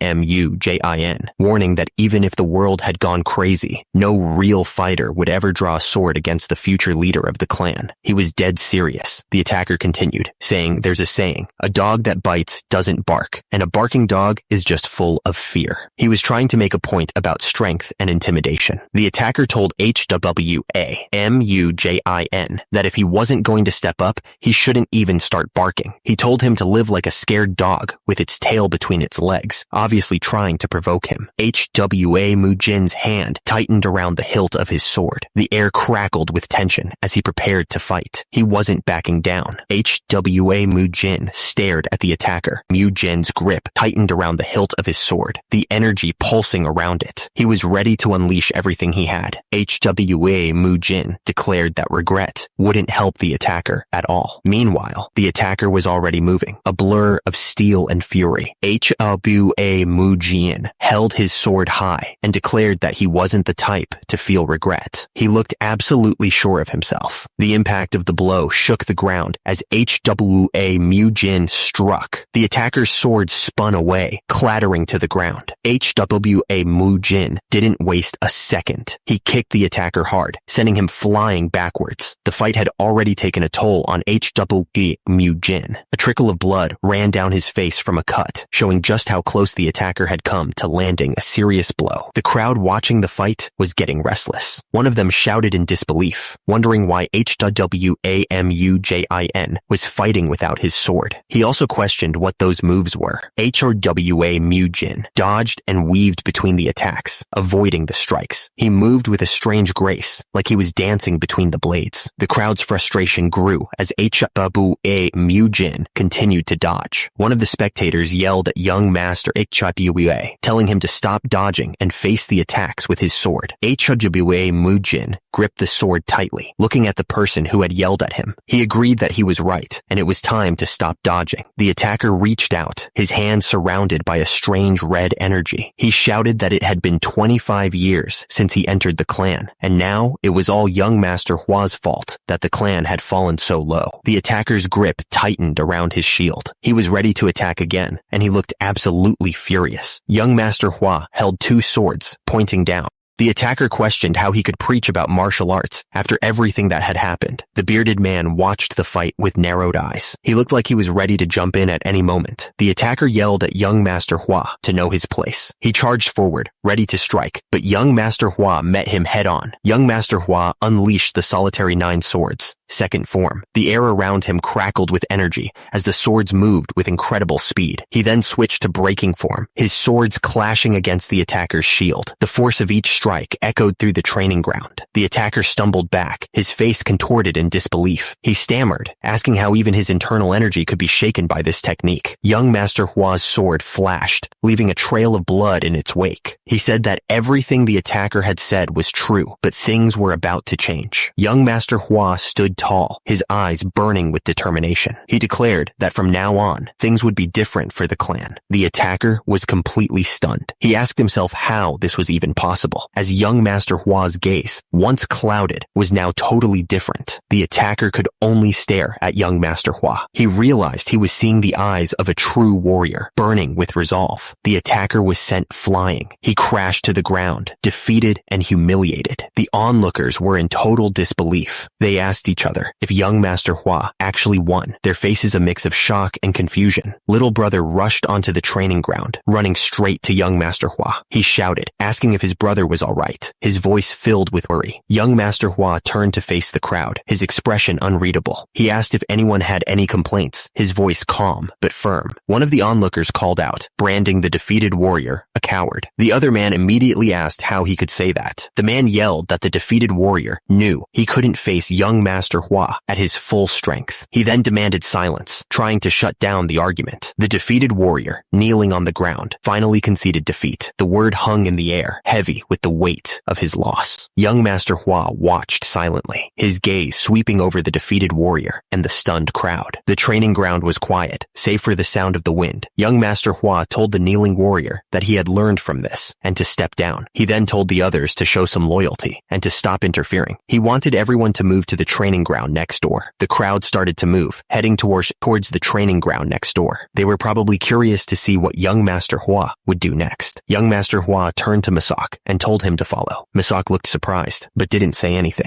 One of the onlookers muttered that even if he's the young master, this was going too far. He looked genuinely worried. One of the men asked why the other had held back. The second man snapped back that he was going to half kill the guy. One of the men stammered, asking if young Master Hwa really looked like someone who would spout empty words. Another admitted that it did seem like the mad young master had gained a heavenly opportunity. The image of Hwamujin flashed in his mind, showing that the young master had gained immense power. He was ready to fight. The first man wondered when young Master Hwa could have gained such power. He looked confused. Another one of the men looked up at the sky, deciding that since the young master had changed, it was probably fine. He seemed to be trying to convince himself. Night fell, and the Hwa clan was silent. The building stood tall against the night sky. The man stood in the room, surrounded by burning candles. He announced that the next day, they would have a duel with the Changhua Merchant Guild. Elder Joe asked how many years it had been since they entered this clan. He figured it had been about 37 years, which felt like a long time. The memory of Lord Yomjae flashed in his mind, showing how unmatched he was back in his youth. He remembered how Lord Yomjae appeared alone, and even the naughty Yang clan had no choice but to acknowledge his martial skills. Elder Joe recalled that they had both sworn to devote their lives, drawn by Lord Yomjae's radiance. The man looked to the side, his expression serious. He accused them of breaking that vow now. The man in the room insisted that this wasn't betraying Lord Yomja. He argued that they had to carry on his bloodline and martial legacy somehow. Another voice responded that he knew, and that the man didn't need to convince him of that. The man looked at the portrait, his face grim. He thought about how he had spent 17 years tending to young Master Hua's madness, and 17 years protecting the Yomhua clan as it withered away. The man turned to another and said that even if they met Lord Yomji in the afterlife, he wouldn't blame them. He then asked if the preparations were complete, since there wasn't much to do. He mentioned a little silver to secure a new place, and that only a handful of warriors and a few servants remained. The first man looked at the other, his expression heavy. He told the other to go on ahead, his voice barely a whisper. The man insisted that even so, young Master Hua was still of his bloodline, and someone had to be there to tend to his body. He added that a master hired by the Changhua Merchant Guild would be there to serve as a witness to tomorrow's duel. The man looked at the other with disgust, saying that they bragged about theft, like it was something to be proud of. He realized that they meant to make their victory official, solidifying their dominance. The speaker spat out that the Changhua Merchant Guild were vicious snakes. He added that they'd burn this place until not even the roots remained. He was furious. Someone ordered them to go on to the agreed spot and wait. He added that the two young ones would be shocked enough as it was. One of them said that the meat felt tougher lately, and asked if it was just him. The other agreed, saying that the cheaper cuts from cattle were always the toughest. One of them asked if the other was already out of money. The other responded asking how he would know, since the chief steward barely gave them any. The first one then asked if he was sulking, and the other denied sulking over something so petty. He then asked why the first one had said they should run and get him punched. A hand reached out, as if to grab someone. The tension was thick in the air, and anything could happen. Hua Mujin straightened his robes, adjusting the folds with a practiced hand. He then asked how his look was today, clearly caring about his appearance even before a fight. The other man looked at Hua Mujin with a critical eye. He said honestly that Hua Mujin looked better with the bandages on. He then told him to go, ready to get this over with. The sound of steel scraping against leather echoed in the air as the sword slid into its scabbard. The metal was cold and unforgiving. The man asked if Hua Mujin was really going through with this. He then asked if he had come to spout the same nonsense about running away too, challenging his resolve. Hua Mujin looked down at the man with a confident smirk. He said that of course he wasn't there to spout nonsense. He added that he would be back after beating those thieves to a pulp. Elder Zhou looked determined. He announced that he was coming with Hua Mujin to the fight. Hua Mujin just looked up at him, surprised. Hua Mujin looked down, a smirk forming on his face. He thought that the old man worried too much. He was the one who would smash those thieves anyway, so the elder could relax. The doors to the training ground were now wide open, and a beam of sunlight pierced through the entrance. It was time to go. Hua Mujin stared at the open doorway, his expression unreadable. He seemed ready to face whatever was on the other side. Hua Mujin took the first step forward, his eyes fixed on the path ahead. He shouted that it was time to go, ready to face whatever awaited them. The words were written in bold strokes, announcing a martial duel. It was between the Changhua Merchant Company and the Yomhua family, a clash that everyone had been waiting for. The crowd went wild, everyone rushing to place their bets. A man shouted, urging them to hurry up and wager on who would win the duel. The man looked at the numbers, doing some quick math. He figured that the best anyone could hope for was half of half the payout, which actually sounded pretty decent. A man suggested that it might be smarter to bet on the Yomhua family, especially if they had a skilled martial artist. He decided to put 2 silver coins on the Yomhua family's young master. Suddenly, a man shouted that Yomhua family's young master Huagong had arrived. Everyone turned to look, surprised by his presence. Hua Mujin ate his candy without a care in the world. He looked calm, like he was about to go for a walk instead of a duel. Someone in the crowd got cold feet. He asked if he could cancel his bet on the Yomhua family, looking nervous. Hua Mujin arrived, casually eating a lollipop. Elder Zhou followed behind him, saying that drinking so much before a duel was not a good idea. A woman with a red umbrella appeared. She said it had been a long time since they last met, her tone laced with something like amusement. The woman asked if they really had to go through with the duel, saying it was for the sake of their blood ties. She seemed serious, but also resigned. The crowd was buzzing, whispering about the Yomhua family. Someone pointed out that the Yomhua family applied for the duel first. They were saying that doing something reckless, without the skill for it, meant the rumors were true. The speaker was furious. He said that it was like they were saying that they started this match on purpose. He added that he would have no choice but to return the favor. The speaker looked determined. He stated that they couldn't let Changhua Merchant Company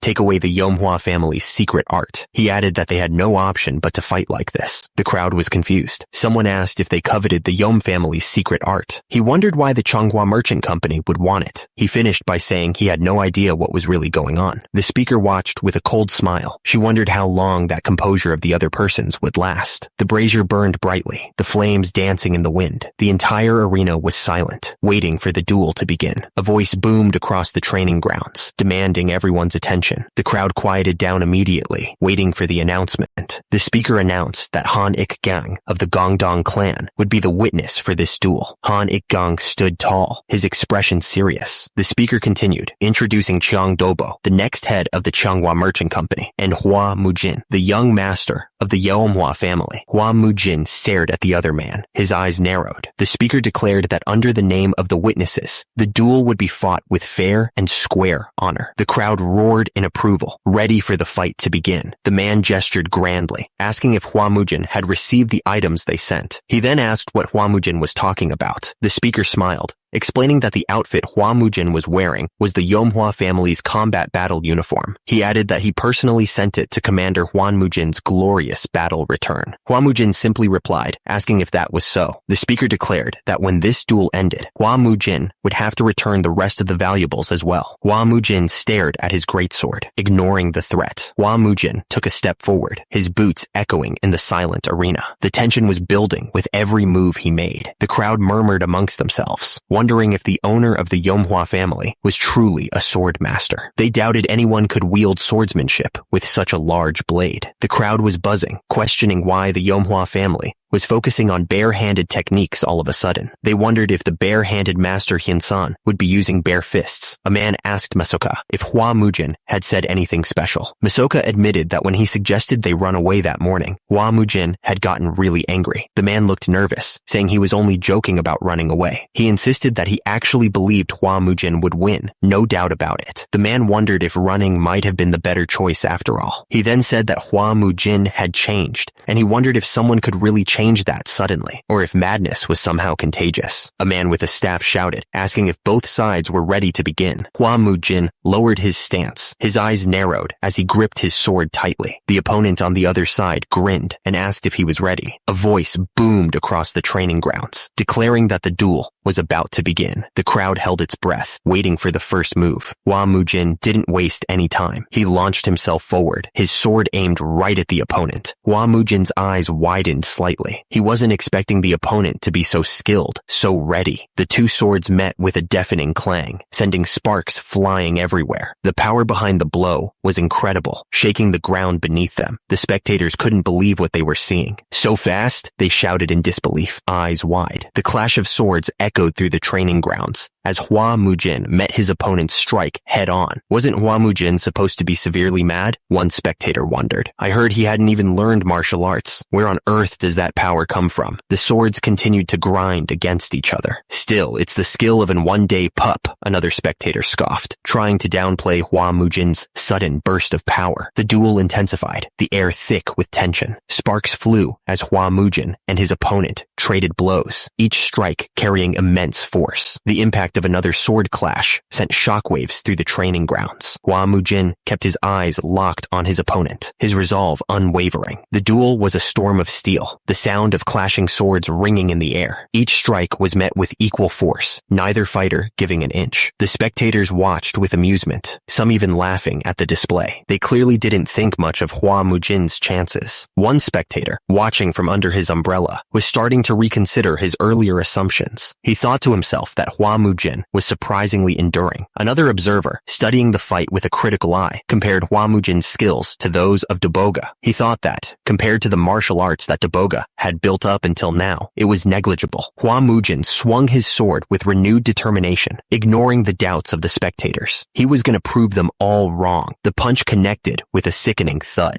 The force behind it was enough to shake the very ground. Hua Mujin was sent flying through the air like a leaf in a storm. He couldn't do anything to stop himself. The attacker stood tall, his sword gleaming in the light. He was ready for anything. He didn't waste a second. The attacker moved with blinding speed, his sword a blur of steel. Hua Mujin crashed into the ground, the impact stealing his breath. He was in serious trouble. The attacker stared down at Hua Mujin with pure hatred. He warned that he was going to leave Hua Mujin crippled this time. Crushing someone's will, he added, was what he did best. The attacker's eyes burned with cruel confidence. He finished his threat, shouting that crushing someone was the thing he did best. The two warriors collided, their swords meeting with a deafening crash. Sparks flew as the steel grinded against steel, each fighter trying to overpower the other. The attacker's strength was too much. Hua Mujin was sent flying backwards, struggling to regain his balance. The onlookers were starting to get interested in the fight. One of them commented that he thought Hua Mujin would have lost right away, but he was actually holding out pretty well. Another one chimed in, saying that he had secretly watched Hua Mujin training alone. The air crackled with energy, the ground trembling slightly. It felt like something truly massive and even more powerful was about to show up and change everything. Hua Mujin felt the force of the blow, and he knew he was in trouble. He thought to himself that from what he could tell, his level was about even with his opponent. Was that too much to expect in such a short time? Sweat dripped from Hua Mujin's face, and he tasted blood in his mouth, but he steeled himself, thinking that it didn't matter. Hua Mujin remembered his past. Regardless of whether the opponent was stronger than him in the past, when it came down to it, he finished them all. Hua Mujin focused his mind, so with this one, he was going to make sure he came out on top. Hua Mujin's face was a mask of fury, his eyes burning with a cold fire. He was just about to explode with anger. Hua Mujin was absolutely done playing around. He was going to kill that guy, no doubt about it. The directions were very specific. From the shabby hut, head east for 5 kilometers, then turn when you see the hawthorn tree. After that,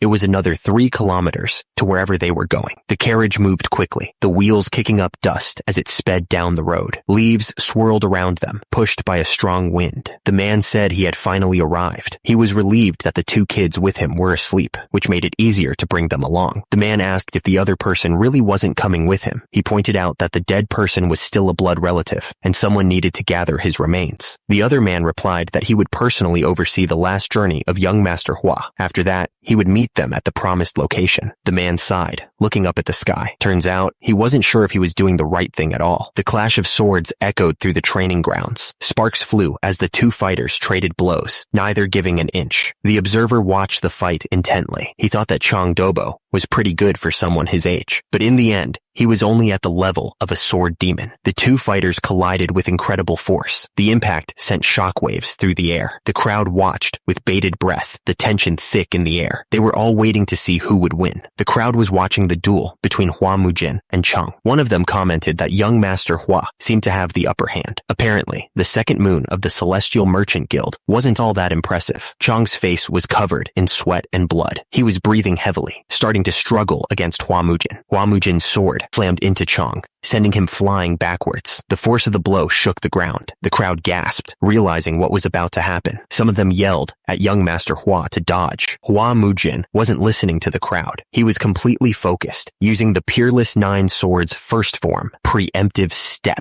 The swords slammed together, sending sparks flying in every direction. The force of the impact alone was enough to make your skin crawl. The crowd watching the fight gasped all at once, their eyes wide with disbelief. The air was thick with anticipation. Chang couldn't believe what he was seeing. He shouted, asking how Hua Mujin had blocked that. Hua Mujin didn't give Chang a chance to recover. He deflected the attack with a powerful move, turning the tables in an instant. Chang was furious, spitting out blood. He cursed, calling him a mad bastard. The swords collided with a deafening crash, blue energy exploding outwards with incredible force. The air crackled, and the ground trembled from the sheer power of the strike. The crowd watched with bated breath as young Master Chiang gathered all of his inner energy. They knew this was it, his last chance to turn the tide. The audience agreed that this had to be Chang's final strike. The air was thick with anticipation, everyone waiting to see if he could pull off a miracle. Hua Mujin moved like lightning, taunting Chiang for his slowness. He told him that even his gathering of inner energy was too slow to matter. Hua Mujin unleashed the Peerless 9 Swords second form, weapon destruction. The power behind the strike was terrifying, promising to tear apart anything in its path. The 2 swords met in a burst of raw power, each warrior fighting for control. Sparks flew as the blades struggled against each other, neither giving an inch. Chang was on the ground, covered in blood, as he realized he was losing. He couldn't believe he was so helpless against Hua Mujin's attacks. Hua Mujin stood over Chang, his sword raised high above his head, ready to end the fight. He was about to win. Chang was furious. He couldn't believe he was losing to Hua Mujin, someone who didn't even have an energy core. He thought, am I really losing to this energy coreless bastard? Suddenly, the sword shattered into pieces, the broken shards falling to the ground. The weapon had been destroyed. Hua Mujin attacked with incredible speed, his sword cutting through the air. The force behind the strike was enough to make the air itself scream. Chang's face twisted in pain as he felt the impact. He couldn't believe what was happening, asking himself what the hell just happened. Hua Mujin didn't give Chang a chance to recover. He followed through with another powerful swing, pushing his advantage. Hua Mujin was relentless, his sword a blur as he came down on Chang. Another strike landed, the force of it shaking the entire arena. Chang lay defeated on the ground, the fight completely knocked out of him. It was over. Dobo's voice echoed through the arena as he called out. The crowd looked up, surprised by his sudden shout. Someone in the audience stammered in disbelief, asking how young Master Hua could have won. Chang lay defeated on the ground, completely still. Hua Mujin stepped down hard, his foot crushing Chang's arm. The sound of bones cracking echoed through the arena. Hua Mujin stared down at Chang, his voice cold as ice. He warned that he would take the arm as payment for a 17-year-old grudge. Chang looked up, his face pale with shock. He stammered, asking what Hua Mujin had just said. Hua Mujin looked down at Chang with a cold expression. He remarked that since it was the Changhua Merchant Guild, maybe they could find a way to reattach the arm. Hua Mujin turned and walked away, his footsteps echoing through the arena. Each step seemed to carry the weight of his victory and the finality of his actions. Chang lay on the ground, broken and defeated. The arena was silent except for his ragged breathing, a testament to the brutal end of the duel. Someone in the crowd pointed out that Chang's energy core was shattered as well. Hua Mujin just shrugged, acting like he didn't go too far. The other person argued that there was a clear skill gap and the match was decided long ago. But then another person fired back, asking if it was really necessary to use the 7 wounds fist strike on the head of a 5-year-old kid who knew no martial arts. Hua Mujin's eyes glowed red with fury as he spoke. He declared that this was merely the end of a 17-year-old grudge, and from now on, they would pay the price for provoking the Flame Hua clan. The air crackled with tension as Hua Mujin delivered a final warning. He told them to prepare themselves well, hinting at the storm that was about to break. Hua Mujin turned his back, sheathing his sword with a metallic click. He walked away, leaving the defeated Chang and the stunned onlookers behind. Tears streamed down the person's face as they trembled with rage. They screamed that they would never forget what Hua Mujin had done. The crowd gasped, their faces a mix of shock and fear. The air was thick with disbelief as the weight of Hua Mujin's actions settled upon them. Hua Mujin stood tall, his sword gleaming under the arena lights. The crowd watched in stunned silence, unsure of what they had just witnessed. The onlookers couldn't believe what they had just witnessed. One of them said that he crushed an outer sect disciple of the Kongdong sect in just a few moves, and that it was a sword art they'd never seen before. The crowd erupted in cheers, hailing Hua Mujin as a new martial master. They chanted his name, their voices filled with excitement and disbelief. One of the men suggested they head back. The other one agreed, still stunned by what he had just seen. Hua Mujin turned and walked away, his back to the crowd. One of the men commented that he didn't remember Hua Mujin's back being so broad. Chief Steward Do shouted, replying with a nervous, "Yes?" He was clearly on edge. The Chief Steward Do wondered if Hua Mujin had already noticed they were planning to run away. He was getting a bad feeling about this. Hua Mujin asked with a smile about the gold he had entrusted to them. He didn't seem angry, but his eyes were cold. Chief Steward Do laughed nervously, saying that of course he hadn't spent it all. He added that he'd have to stop by the bank soon because of some money issues. Chief Steward Do suddenly said that there was one more thing he needed to mention. He looked like he was trying to avoid something. Hua Mujin said he didn't really care if Elder Zhou and the other warriors left the clan, but he warned that if anyone ever tried to split him apart from his 2 younger siblings, they'd have to pay with their lives. Hua Mujin's face darkened, his eyes promising a brutal response. The threat hung heavy in the air. Hours later, the sun began to set, painting the sky with streaks of orange and purple. Little brother shouted, upset that it was his brother's duel day. He said he couldn't forgive whoever did this, but then he paused, saying he should probably read the message that came with the messenger pigeon first. "Oh dear," little brother said. said, clearly worried. Little sister tugged on his hair, equally concerned about what the message said.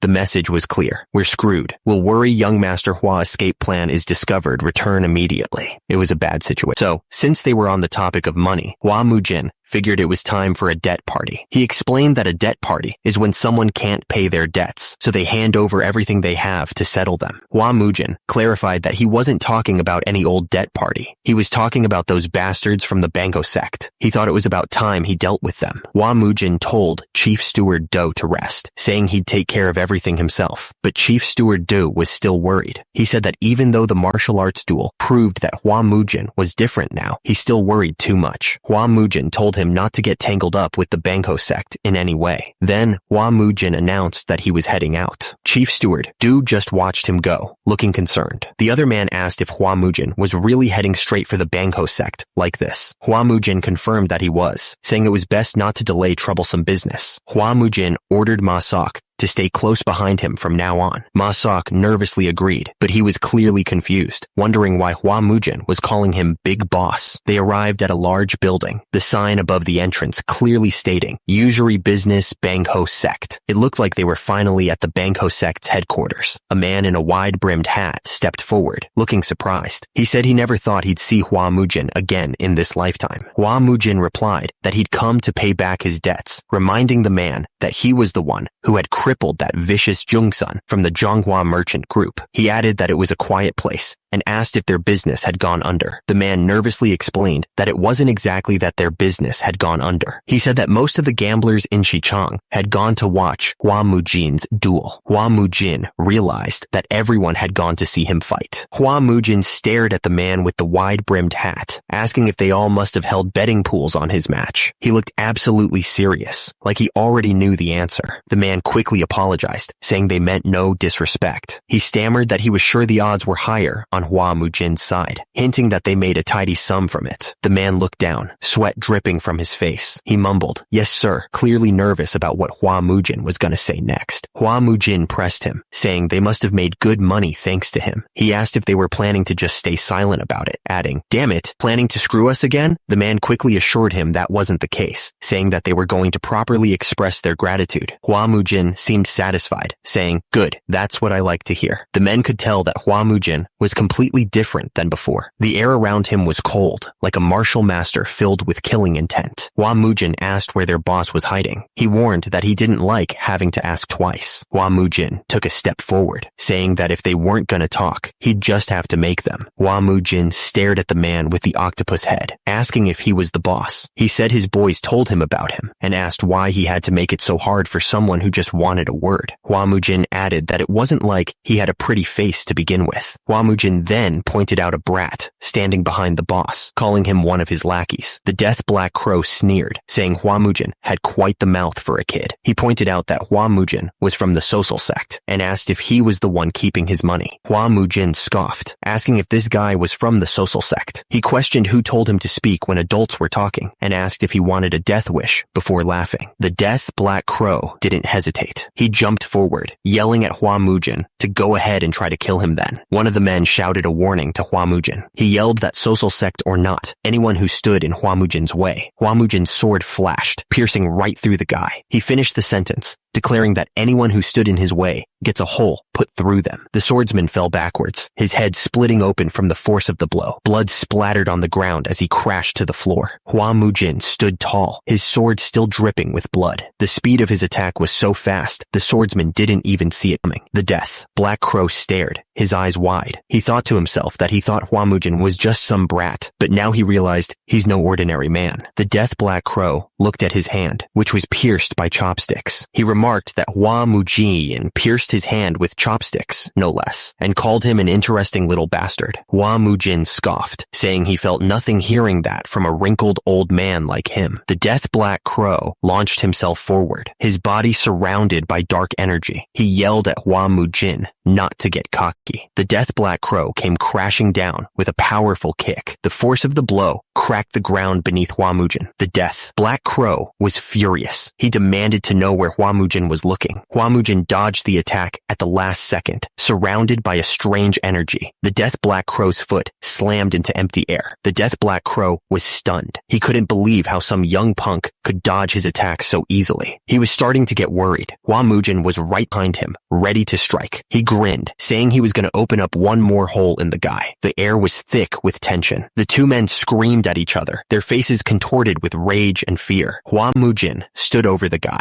asking if he was enjoying the breeze. The guy spat out blood, cursing Hua Mujin for attacking them, warning that the sect would come for him. The fallen man, his face covered in blood, threatened that Hua Mujin's family and friends wouldn't be safe either. Hua Mujin scoffed, telling the guy to send the social sect after him if they were so tough. He added that the guy was gonna die right there. The guy begged him to wait. The guy started begging, offering his wealth, even his concubines, if Hua Mujin would just spare him. Hua Mujin looked at the guy with disgust, asking if he suddenly wanted to live. Hua Mujin was breathing hard, telling the man that he didn't need his concubines, but that wealth he mentioned did interest him. The man, his face covered in blood, promised that it was all in Dechang. He swore he'd bring everything back. Hua Mujin replied that was the right attitude, but if he didn't return, Hua Mujin warned that he'd be breathing through the holes in his face instead. The man quickly agreed that he'd be right back. Hua Mujin paused for a moment. Now then, Hua Mujin looked down at the others, his eyes cold. He asked if they should continue settling this debt. One of the men fell to the ground, begging Hua Mujin to spare him too.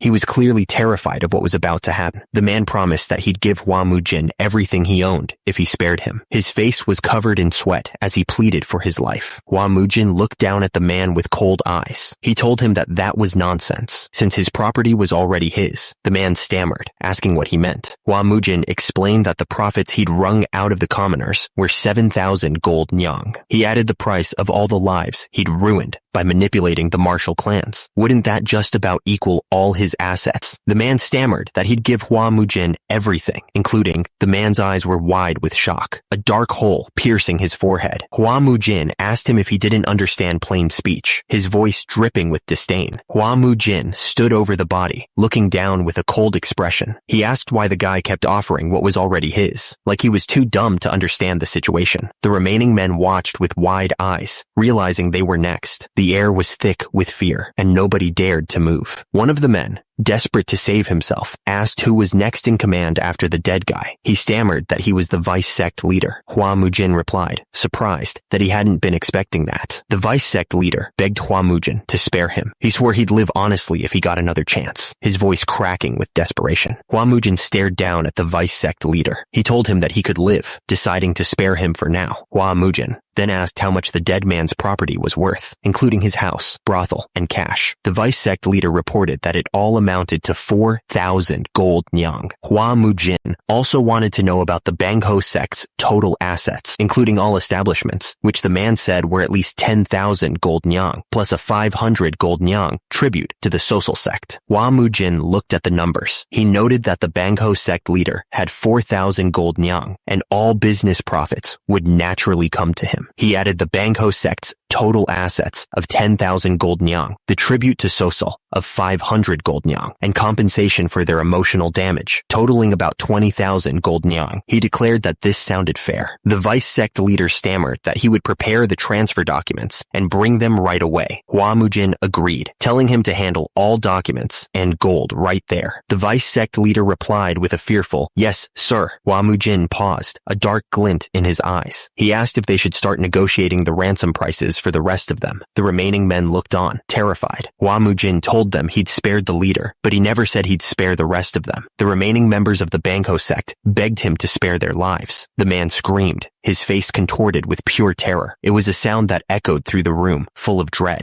Just then, a man walked in, looking surprised by the scene. He said he'd just gotten back from the debt party, clearly confused by the situation. The man explained that each chest held about 400 gold nyang. He confirmed that he was speaking to young Master Hua. The man asked Hua Mujin if he remembered who was backing the Bangho sect. He reminded Hua Mujin that he himself had said it was the social sect. Then he wanted to know if Hua Mujin knew who was allied with them. Chief Do scoffed, asking why he should care about the social sect. He then revealed that Ju Sugang of the Crimson Sword sect was sworn brothers with the Death Black Crow and Red Crow of the social sect. Hua Mujin asked if the Death Black Crow was the guy with the pitch black fingers. He then casually mentioned that he had stuck chopsticks in the guy's eyeballs, which shocked Chief Do. Hua Mujin told Chief Do that the Death Black Crow might be too much for him or Elder Joe to handle, but Hua Mujin warned that Chief Do shouldn't hold him to his standards, because if trouble like that came looking for him, he'd just kill them all. Simple as that. Hua Mujin changed the subject, telling Chief Do to get him some tender beef for dinner. He also told him to make sure his siblings were fed when they returned, before turning to head inside. Chief Do watched Hua Mujin walk away, thinking about how the Death Black Crow was feared even across Sichuan. He wondered how Hua Mujin didn't think much of such a man. He then thought about the incident during the duel, wondering if this was really the same young Master Hua he once knew. The Flame Hua clan estate was quiet that night. The wind whispered through the eaves of the buildings, carrying the scent of pine and the promise of a storm. The merchant group leader was overseeing an ambush on the Flame Hua clan. He scoffed at the other person, saying that he must have been baffled by the customs of the duel. He added that the other person was just someone who's hired to do the job, so why so talkative? The woman coldly ordered them to bring back only one child alive. She said they could kill the rest if they wanted. Her face was stone cold. The person was reminded that one child must not die. He chuckled and said that he understood, and that they'd be back before sunrise. The whole thing was creepy. Hua Mujin's face was filled with fury as he vowed to tear apart everything they held dear right before their eyes. His anger was burning like a wildfire. The wind howled through the mountains, carrying the red flag high. The man stood firm, a silent promise to protect his clan, no matter what the cost. Turns out, the Yomhua clan once had its own era of glory. Countless martial artists, all drawn to the remarkable Yomje, filled the training grounds. Even the prestigious Tong clan of Sichuan highly praised Yomje's character and skill. In just one generation, things changed for the better. The Yomhua clan established itself as a martial family that no one could ignore. They were at the top of their game. Even renowned masters couldn't carelessly touch the warriors of the Yomhua clan. It was a time when all the residents would cheer enthusiastically whenever they walked the streets of Sochang. But after the death of Yomje, things went downhill fast. The succession ceremony for the next clan head went ahead, but the new leader was clearly not up to the task. The incompetence of the new head was plain for everyone to see. The Yomhua clan started to fall apart. Even those who had promised to be loyal started turning away, one after another. It was a slow bleed, but it was definitely happening. It was all a far cry from the image of Yomje, the leader who once commanded the whole world. He was a legend in his own time, and now, to those who were on the side of justice, Yomje was a generous hero. But to his enemies, he was an unbeatable master. He was truly a hero for the ages, no doubt about it. But why was it that the speaker saw the image of Yomje mixed with young Master Hua's back as he walked away? It didn't make any sense. The guard was screaming, calling for the head steward. He asked where the young master and young lady were, his voice cracking with fear. He realized that there were too many assassins from the heavenly demon cult. The guards reported that Elder Joe and the warriors had somehow made it back, but it wasn't enough. There were just too many assassins, and the young lord and young lady were in serious danger. The guard shouted for someone to inform young Master Hua Mujin immediately. He said he was going on ahead, and the other guard agreed. Far from the estate, the fight was happening in a bamboo forest. The assassins were closing in. Hua Mujin looked at the remaining assassins, holding the little brother close. He told them that he wasn't going to kill all of them, so they should think carefully about what they were going to do next. The assassin sneered, warning Hua Mujin that he could lose the kids if he tried anything stupid. The assassin seemed to be enjoying this way too much, like it was all a game to him. He was a real piece of trash. The fight was chaotic, a whirlwind of blades and bodies, moving too fast to follow. There were just so many of the assassins, swarming like angry bees. The assassin was ready to strike, his eyes narrowed behind the mask. He was completely focused on his target, not even a flicker of doubt in his expression. Hua Mujin's voice cut through the noise, telling them to back off quietly. He looked completely calm, like he was just dealing with some annoying flies. Another assassin showed up, shouting for them to kill Hua Mujin. They were starting to get desperate, like they knew things weren't going their way. The fight was a blur of motion, blades flashing and bodies colliding. Hua Mujin moved with incredible speed, deflecting each attack with a strength that seemed impossible. The The assassin swung his sword, sneering that they only sent a decrepit old fossil. He seemed way too confident, like he thought this fight was already won.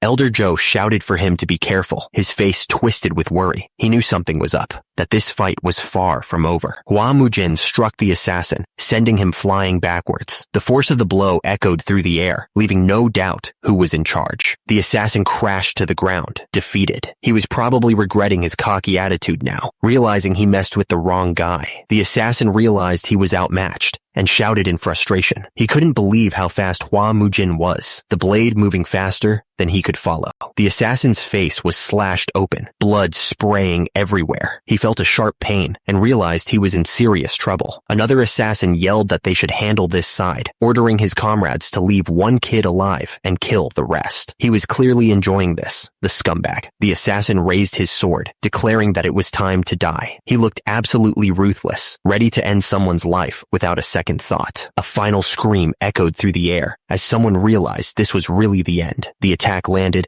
and everything went silent. The assassin laughed, clearly enjoying the situation. He was having a blast, feeling no regret at all about his horrible mission. The assassin looked down at the two kids, trying to decide which one to kill and which one to take. He wondered which one would be more useful to his boss. The little sister looked up, fear in her eyes. She stammered for her brother, scared about what was going to happen. The little brother stepped forward, shouting that if someone had to die, it should be him. He wasn't going to let his sister get hurt. Suddenly, a surge of power erupted. Hua Mujin's face glowed, and the air crackled with energy. Everyone was stunned by the sudden eruption of power. The assassin and the two kids looked at each other with wide eyes, trying to figure out what was going on. The assassin looked up, his eyes widening as he recognized the man standing before him. He shouted, "That guy is the mad demon, Hua Mujin!" The assassin said that it shouldn't matter if they killed Hua Mujin too. If he got in the way of their mission, they had to take him out. The assassin lunged forward, swinging his sword at Hua Mujin. He yelled that Hua Mujin had a death wish. Hua Mujin stared at the assassin, his face full of rage. He wasn't going to let this scumbag get away with threatening his family. Hua Mujin launched a flurry of attacks, blades flying everywhere. The assassin raised his swords to block, barely managing to keep up with the speed. The two men stood face to face, the air crackling with tension. They were both waiting for the other to make the first move, ready to strike at any moment. The assassin looked completely baffled. He muttered, "Huh?" Hua Mujin unleashed a devastating sword technique, the force of it creating a shockwave. The assassin shouted, "What the hell is that?" The other assassins realized how dangerous Hua Mujin was and started to panic. They yelled, "Everyone, attack! Kill him!" Hua Mujin didn't hesitate. He unleashed the solitary nine swords technique, a whirlwind of deadly force ready to tear through anything. You could feel the energy building up around him. The fifth form of the sword technique erupted around Hua Mujin, creating a vortex of red energy. The assassins were trapped in the storm of blades. The technique hit with full force. Hua Mujin stared at the assassin, his eyes filled with rage. As the assassin looked back, completely shocked, the assassin screamed as the blades tore through him. Hua Mujin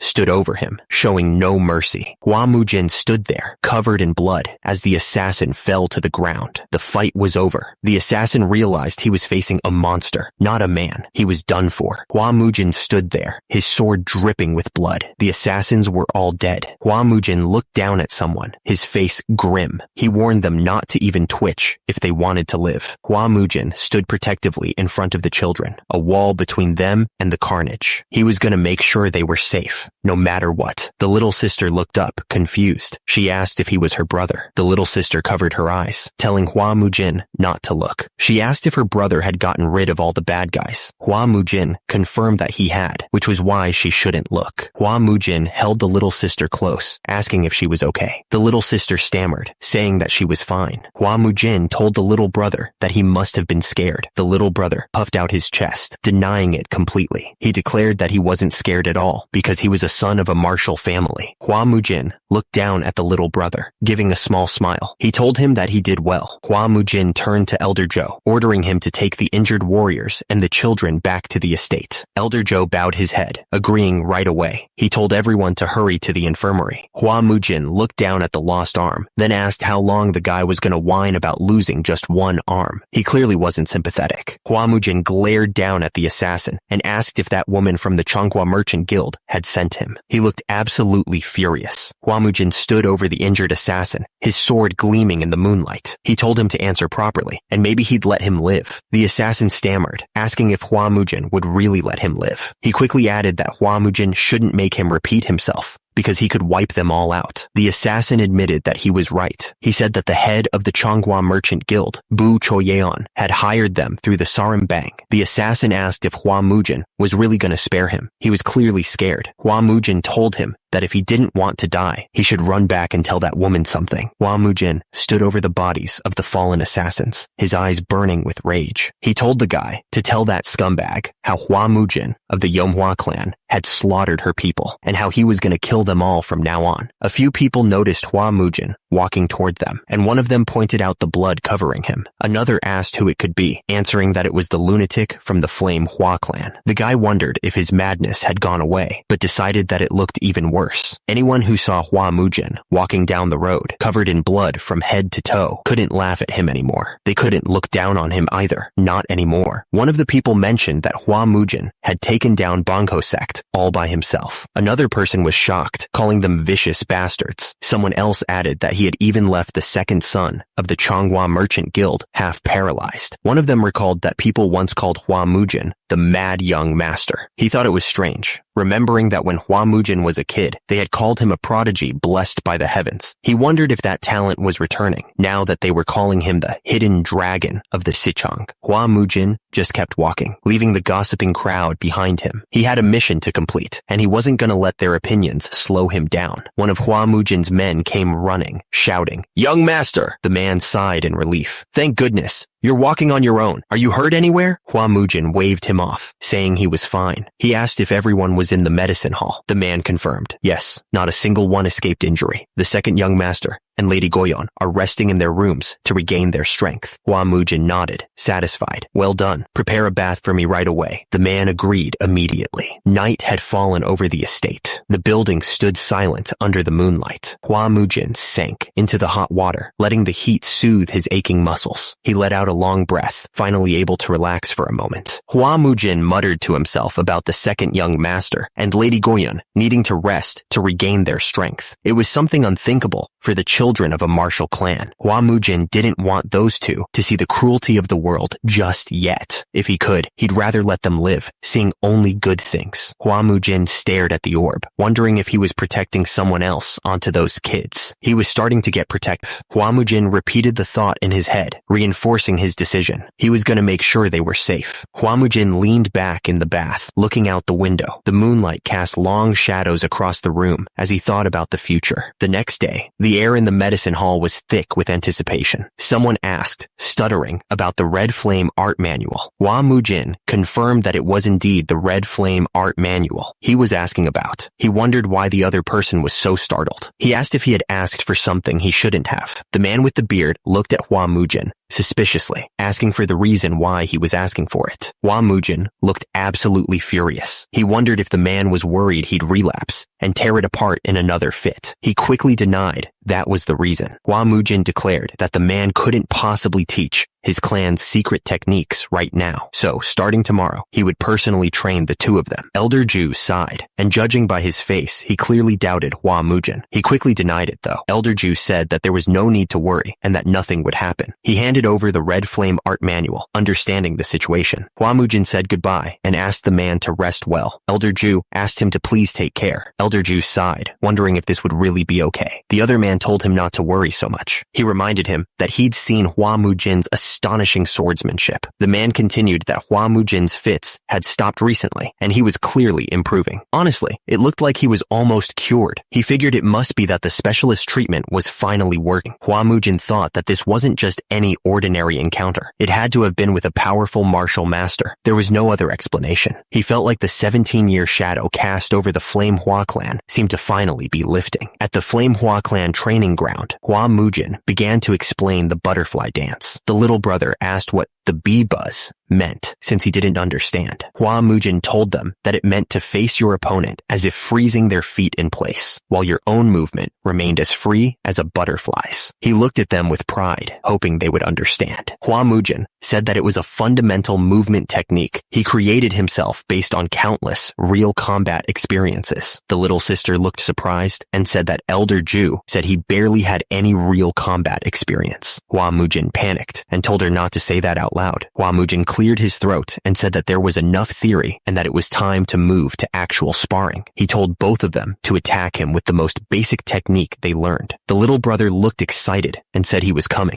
The little sister screamed as she tried to strike. She was putting everything she had into the attack. Hua Mujin didn't even seem to be trying as he blocked both children's attacks. He barely moved, but his defense was perfect. Hua Mujin was starting to get annoyed. He wondered what the hell they were doing and if they were really from a martial clan. He thought that maybe they were just too young. Hua Mujin thought that this was absurd. They didn't know how to balance their weight or rotate from the lower body. They couldn't even manage to do the basics of body control. Hua Mujin shouted for them to stop. He was clearly not happy with their progress. Hua Mujin suddenly stopped, holding his head. He said he had a headache and that they should stop for the day. He asked if they were all right, even though he hadn't hit their heads. Hua Mujin told them that their skills were much better than he had expected. He said that they needed to strengthen their basics before learning any advanced moves. He told them to go rest and that he would see them both at dinner. Hua Mujin sighed, watching them leave. He knew this wasn't going to be easy. He had a long road ahead of him to get them up to speed. Suddenly, someone spoke up, calling him master. The speaker said that Hua Mujin must have had a hard time himself. Hua Mujin apologized, saying that because of him, the clan's martial lineage was lost. He vowed to restore their ruined clan to its former glory and revive the clan's martial legacy. Hua Mujin was going to find that scumbag, the one who bore that cursed swordless mark, the one he couldn't defeat in his previous life. He was dead set on finding him. Hua Mujin's eyes narrowed, and he said he was going to kill him, no matter what it took. His face was set in stone. He wouldn't be stopped. Hua Mujin stared at his hand, frustrated that he couldn't even lift it, but he could feel it. The energy in the air was changing. Hua Mujin started practicing his sword forms, and he could feel his speed increasing with every move. The red energy around him intensified. Hua Mujin leaped into the air, the sword a mere extension of his will. He was determined to master these skills, no matter the cost. A few days passed. Then one of the men announced that he had returned. It was obvious that he had been gone for a while. Hua Mujin simply said it was good work. He didn't seem overly impressed. The guy was furious. He asked if all Hua Mujin had to say was good work after everything they'd gone through to protect the second young master and Lady Soyeon. He wanted to know who told Hua Mujin to pull that garbage in the first place. Hua Mujin stared down at the man, warning that if he had arrived even a little later, they'd all be dead. He threatened that if they ever pulled something like that again, he'd make sure to kill them himself. The man apologized immediately, stammering. Another man commented that Hua Mujin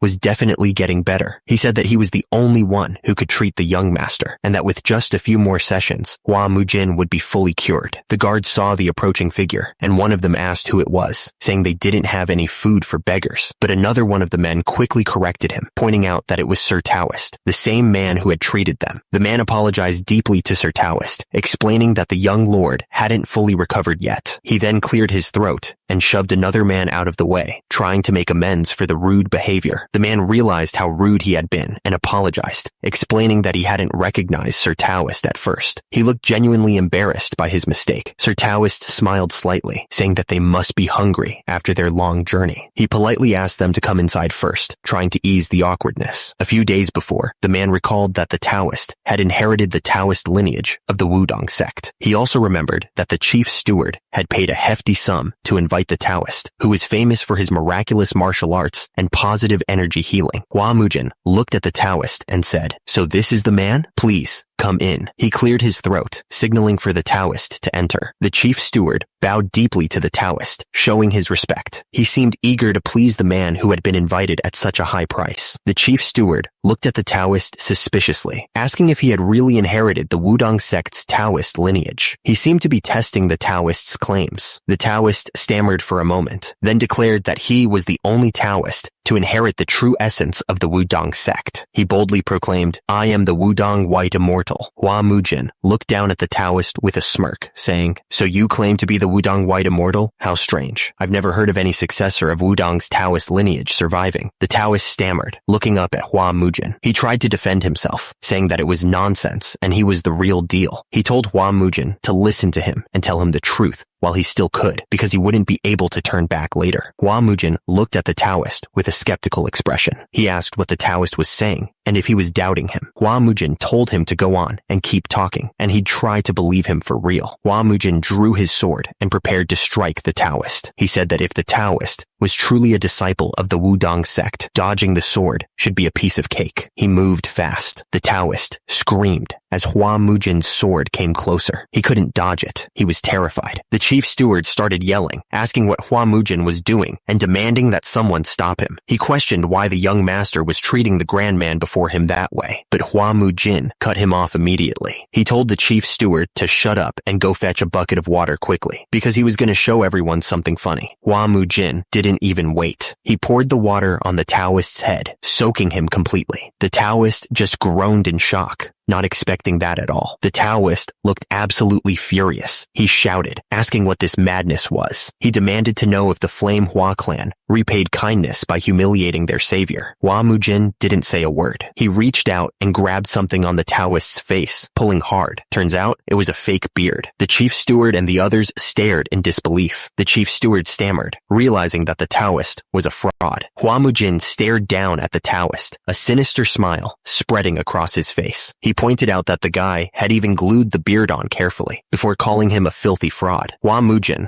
looked absolutely furious. He couldn't believe he'd actually fallen for the scam, and he let the Taoist know that he had insides trying to swindle him of all people. The chief steward asked Hua Mujin what he was going to do with the guy. Hua Mujin suggested cutting off his limbs and turning him into an eunuch, his eyes burning with anger. Hua Mujin said he wasn't going to kill the Taoist, because if he died, how would he get his money back? The Taoist started begging, saying he'd return all the money he swindled if Hua Mujin would just spare his arms and legs. Hua Mujin said that was a given, but he was also going to charge the Taoist for his useless limbs and manhood. The Taoist begged for anything but that, saying he'd pay any amount Hua Mujin asked for. Hua Mujin asked the chief steward how much the Taoist had scammed from him. When he heard it was 50 gold nyang, Hua Mujin couldn't believe it. He asked what the chief steward had been doing all these years to get conned that badly. The chief steward tried to explain that he'd heard the Taoist was a great healer, but Hua Mujin cut him off. He shouted that he'd heard enough and didn't want to listen to any more of it. He looked absolutely furious. Hua Mujin told the Taoist that he heard him and he should start with the 50 gold nyang. The Taoist stammered, saying the money wasn't there right now and they'd have to go to his residence in Jinyan. When Hua Mujin heard it was 4 hours away, he told the Taoist to lead the way. The chief steward asked if they should come along, but Hua Mujin told them not to bother. He asked what they would even do with their weak bodies and if they wanted him to clean up their corpses too. Hua Mujin told them to stay home and not cause trouble. The chief steward looked down, feeling useless. Hua Mujin ordered the scammer to move it and lead the way. The Taoist stammered, agreeing immediately. Meanwhile, the chief steward watched him go, worried. He muttered that the young master was no longer the man he used to be. Hua Mujin ran after the Taoist, his cloak billowing behind him. He was dead set on getting that money back, no matter what it took. Hua Mujin followed the Taoist out of the city. People moved out of their way, whispering and watching them go. They walked further, leaving the city behind. The houses became smaller and fewer until there was nothing but fields and the road ahead. Hua Mujin clicked his tongue, getting annoyed. He thought he should have brought a horse. There wasn't a single beast in this trash place. The Taoist pointed toward a fancy carriage and asked Hua Mujin to get on. Hua Mujin just smirked. He remarked that the Taoist must have scammed quite a lot of people to afford that. Hua Mujin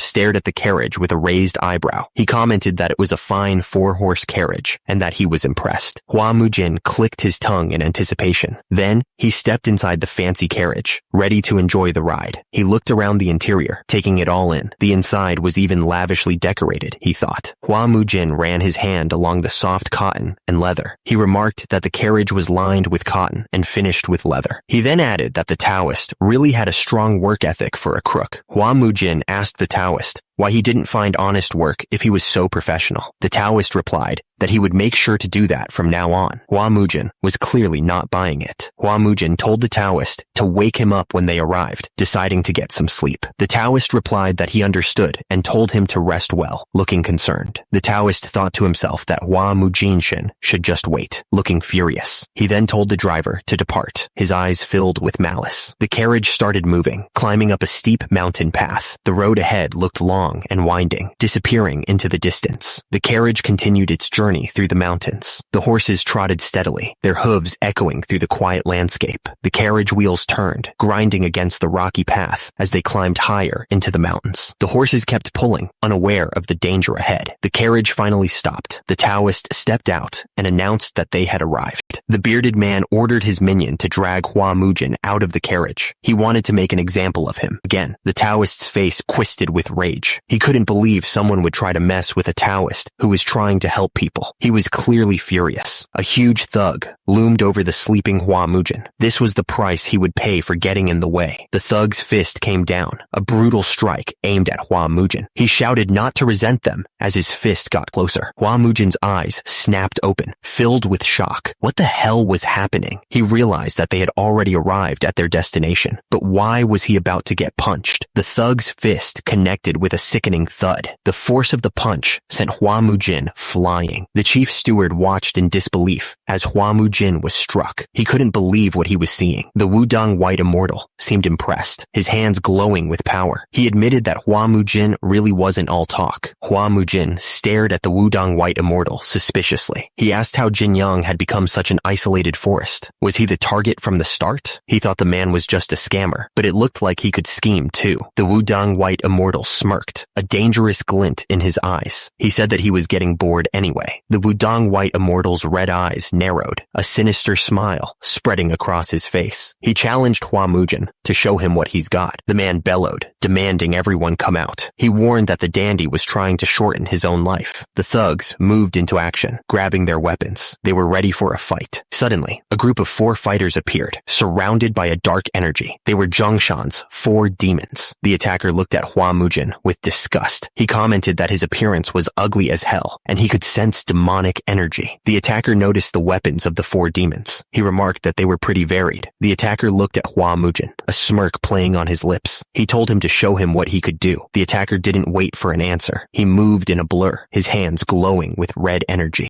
Hua Mujin grunted as the blow landed. The force of the strike sent him staggering back. Just as the attacker was about to strike again, the Zhonghayan 4 demons rushed in. They surrounded Hua Mujin, ready to defend him. One of the Zhonghayan 4 demons realized what was happening. He shouted that the attacker was only going after one person. He told his comrades they had to help Hua Mujin. The attacker was hit hard, and he could feel it. He yelled, saying that the blow was coming down like a mace, and that it was so heavy. Hua Mujin managed to block the attack, but the force behind it was immense. He grunted as he absorbed the blow. The clash between them was intense, each blow carrying tremendous power. Sparks flew as their weapons met, the force of impact shaking the ground. Hua Mujin stood over the attacker, looking down at him with cold eyes. He told him that he was nothing special after all. Hua Mujin didn't waste any time. He struck the attacker with a final, devastating blow, sending him flying. The attacker yelled, feeling the power behind his strike. He was sure he had the upper hand. Hua Mujin barely managed to block the attack, but the force behind it was huge. He could feel the impact shaking his arms. The sound of metal on metal echoed through the mountains as their weapons met once more. The attacker grunted, pushing harder. Hua Mujin was hit, the force of the blow taking his breath away. He felt a sharp pain shoot through his body. Hua Mujin didn't give him a chance to recover. He launched a counterattack, his sword moving with blinding speed. Hua Mujin barely managed to hold his ground, blocking the strike just in time. He grunted, feeling the force of the blow. The immortal didn't let up, pressing his attack with relentless speed. He was determined to break through Hua Mujin's defenses. Hua Mujin was hit, the sword tearing through his guard. He felt a sharp pain as the blade made contact. Hua Mujin fell to the ground, the force of the blow sending him sprawling. He groaned, trying to get back on his feet. Hua Mujin thought to himself that they were definitely using demonic arts. He wondered how there could be demonic arts here in the Central Plains, and he didn't want to kill juniors who used them. He wondered what to do. do. Hua Mujin looked down at the men he had defeated and paused. He was trying to decide what to do with them. One of the Zhonghaian 4 demons fell to his knees, begging for his life. "We lost. Please spare us," he pleaded. The same member of the Zhonghaian 4 demons continued to speak. Damn it, to think the Zhonghaian 4 demons would be defeated so helplessly. After the first few moves, it was obvious we're no match for you. Why'd then mess around and get hit, if you like getting hit? Hua Mujin looked down at the defeated men and said, "Fine, I'll spare you. I'll destroy your energy core and sever your meridians." The member of the Zhonghaian 4 demons cried out in pain as Hua Mujin's words hit him. One of the Zhonghaian 4 demons was on his knees, begging for mercy. He cried out, saying they were only following orders. Hua Mujin just stared down at the man, unimpressed. "Don't whine at that age of yours," Hua Mujin said coldly. Hua Mujin leaned in, demanding to know who taught him those martial arts. The Zhonghaian 4 demons member seemed confused. He stammered, asking what Hua Mujin meant by that. Hua Mujin pressed him harder. He wanted to know who his master was. Hua Mujin said it was ridiculous to call what he had demonic energy, but that was definitely it. He added that there weren't many who emitted demonic energy in the central plains. The member of the Zhonghaian 4 demons started to crack. He admitted that until the year before he was last alive, they didn't even know his master's name. He said that their master told them to forget about looking for other disciples under him. Hua Mujin scoffed. He said that they should have kept their heads down and practiced shabby martial arts quietly, but instead they went thieving. The member of the Zhonghaian 4 demons denied it immediately. He said they weren't thieves and only helped with their brother's business on the side. The Taoist looked up at Hua Mujin, trying to justify his actions. He asked if Hua Mujin knew what that man was like, and still helped him. He argued that saving people was a righteous deed, wasn't it? Hua Mujin cut him off, clearly not interested in excuses. He ordered them to leave and to stop being lackeys. He coldly warned that if he ever saw them again, they would die. The group quickly thanked him, relieved to be let off so easily. Hua Mujin continued, now demanding that the Taoist not only pay ransom for the men, but also pay with his own life. He added that he wanted reimbursement for his lost stamina and mental damage during the whole incident. The Taoist stammered, asking if there was even such a thing as mental damage. Hua Mujin watched as the carriage slowly made its way down the mountain path. He didn't say a word, just stared as it disappeared into the distance. One of the thugs remembered his master's words. He had said that they weren't good at thinking and had gullible ears. Their master had warned them that they needed to carefully choose who they befriended. One of the thugs brought up something their master had said. He had told them that if they ever met someone strong and righteous, they should follow them and serve them. The other thugs nodded in agreement. Their thoughts were aligned. Hua Mujin was getting annoyed. He asked why they were stopping again and what it was this time.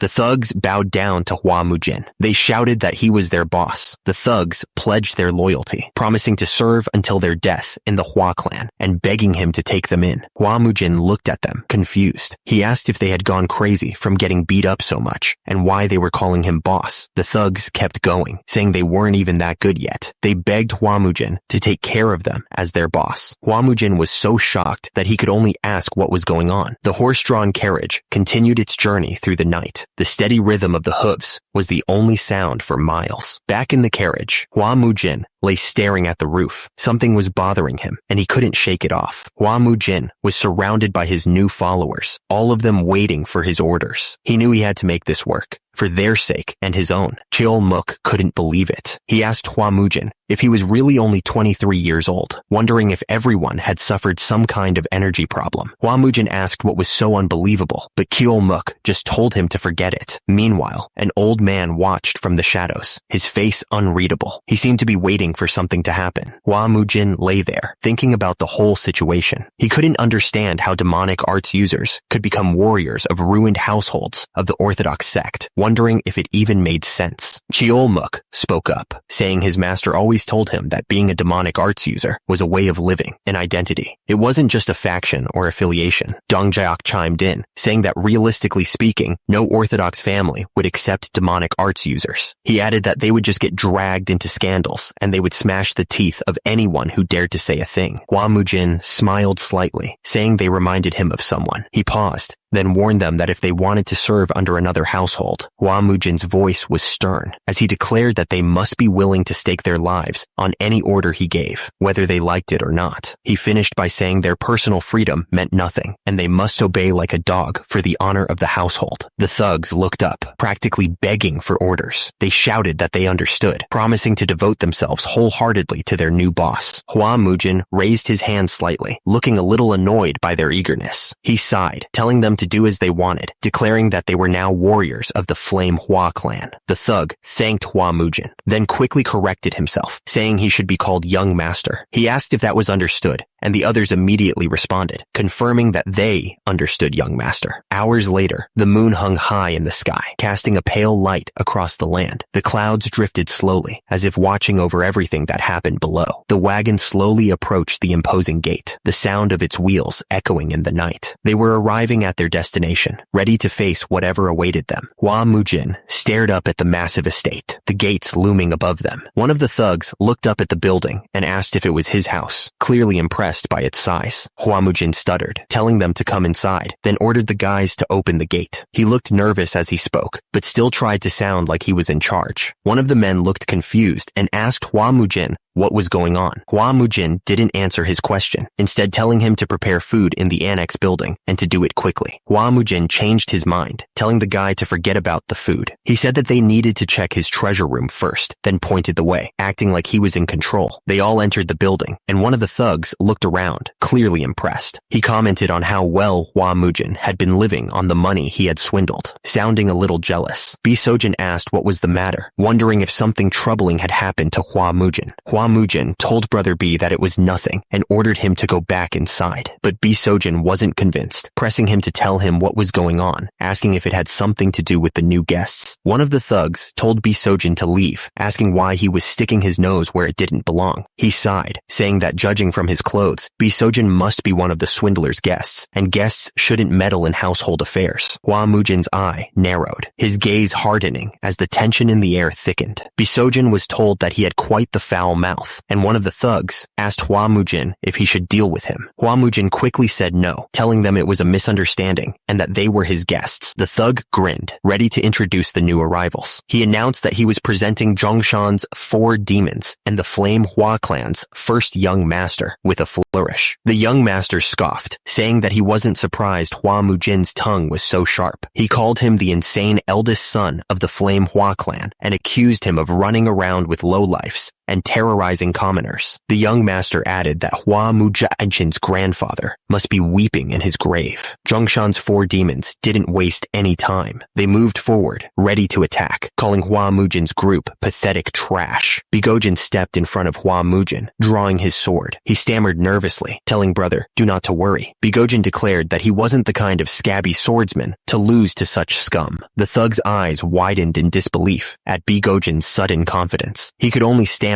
asking if he was serious. The grip tightened on the staff. He'd had enough of whatever was going on. The man with the staff looked absolutely furious. He asked for permission to crush that scumbag's jaw. Bigojin pleaded with the young master, begging him to allow him to handle it. He insisted that he would take care of it himself. Bigojin stood his ground, facing the attacker. The air crackled with tension. The young master smirked. He said that the dog does know how to protect its owner, and told the mutt to come at him. Hua Mujin narrowed his eyes, locking onto the target. His sword flashed out, a streak of pure energy aimed right at the attacker. The swords crashed together with a deafening clang. The attacker laughed, confident in his strike. The attacker smirked, observing Hua Mujin's technique. He declared that Hua Mujin's swift style was useless because he lacked strength. Hua Mujin looked absolutely shocked by the statement. The swords met again, the force of the impact reverberating through the air. Hua Mujin felt a surge of panic as he realized the attacker might be right. With a sickening crack, Hua Mujin's sword shattered. He stared down at the broken pieces, unable to believe what had just happened. The onlookers watched the fight above them with intense anticipation. They were sure that it was over, that there was no way Hua Mujin could make a comeback from here. One of the fighters examined the swords, realizing that his own weapon was weaker. He figured that it would break soon, either his sword or his skull. Suddenly, something unexpected happened, and he was caught completely off guard. The swords crashed together, the force of the impact sending shockwaves through the air. Each strike was faster and more powerful than the last. The sword moved with incredible speed, cutting through the air like a hot knife through butter. It was a strike that could decide the entire fight. Hua Mujin's eyes burned with determination, his focus absolute. He was ready to give it everything he had, no matter the cost. The air crackled with raw power, and the ground trembled beneath their feet. The energy was building up to some kind of massive attack. Hua Mujin was calm and collected, as if he knew exactly what was going to happen next. He asked one of the thugs to throw him his iron club. The thug, surprised, replied, "Yes, young master." Hua Mujin's face twisted with rage as he heard the insult. He asked in disbelief, "What did you say? My grandfather is crying in his grave?" He was clearly not going to let that slide. Hua Mujin's eyes glowed red with fury as he made his threat. He warned that he was going to make sure the guy couldn't keep burrowing from the grave right beside his grandfather. But then he paused, as if realizing something. The thugs could only stare in disbelief, completely caught off guard. They were making weird noises, clearly shocked by the turn of events. Hua Mujin's eyes glowed with fury as he threatened to break the guy's bones. He didn't care if the man was going to share a coffin with his grandfather. He was going to make him pay. Laughter echoed from somewhere far above, overlooking the village. The unknown person was clearly enjoying the show, commenting that Hua Mujin certainly knew how to beat someone properly. One of the Zhongshan 4 demons casually remarked that the guy was about to die any second now. The others just nodded, like it was no big deal. The man with the yellow hat suddenly begged the young master to spare the guy's life. He was even offering to pay for it, clearly desperate to save him. The man with the yellow hat continued to beg, explaining that the guy had ties to the unorthodox martial heavens. He insisted that he couldn't let someone like that die in his household, offering to pay whatever it took. He was really pleading. The young master listened, then said that he had been thinking the man would put his foolish hope in that fool. He added that he should have said so earlier, like it mattered. Someone reached for the door, their hand outstretched. The air was thick with anticipation. The young master looked around at the men and the gold. He observed that it looked like they had raked in quite a lot already. The young master's face was cold as he smiled. He announced that it was time to start calculating, beginning with the worth of the 4 men behind the guy in gold ingots. The young master continued, adding that he had been thinking the man would throw them into the flames, or why would he? He also calculated the compensation for the guy's limbs at 300 gold ingots, the chef's worth at 500, and that loudmouth brother of his at even more. The young master finished by adding the psychological damage he suffered and the physical strength he wasted, totaling 1,000 gold ingots. The young master smiled coldly. To keep the math simple, he told the guy to hand over everything he had. He asked if there were any objections. The guy, sweating and pale, could only stammer that there weren't. He thought to himself that this scumbag was worse than any group of bandits. 2 men started carrying chests full of gold. They struggled under the weight, but they didn't dare complain. The room was silent except for the clinking of the coins. The man with long hair ordered his men to leave nothing behind. The men acknowledged his order immediately. Hua Mujin looked up, lost in thought. He seemed to be calculating something in his head. The folding screen stood in the room, silent and imposing, but something felt off about it. Hua Mujin stared intently at the folding screen. He wondered what it was. There was a strange energy coming from it, something he couldn't quite explain. Hua Mujin wondered if it was just his imagination. The other man asked if he liked the folding screen. Hua Mujin said he didn't particularly care for it, and the man replied that he had a sharp eye. He added that the folding screen was the work of Master Zhang Sogen. The young master told the other man that he was worried about the room being too empty. He offered the folding screen as a gift, suggesting he could take it with him if he wished. He then called the man a greedy brat. The carriage was loaded with gold, ready to be hauled away. It was a king's ransom. Hua Mujin told the man that he wouldn't be needing his carriage anymore, so he was taking it. The man replied that it would be an honor if he did. Hua Mujin then ordered everyone to move out. The carriage wheels turned, kicking up dust as they rolled away. The sound of the wheels echoed through the streets. Hua Mujin called out a farewell. He told them to live a righteous life, and that he'd see them next time. The men on the ground could only watch as he left. As the carriage rolled away, the man shouted after them. He was furious that he had been robbed of everything. He couldn't believe the young master had done this to him.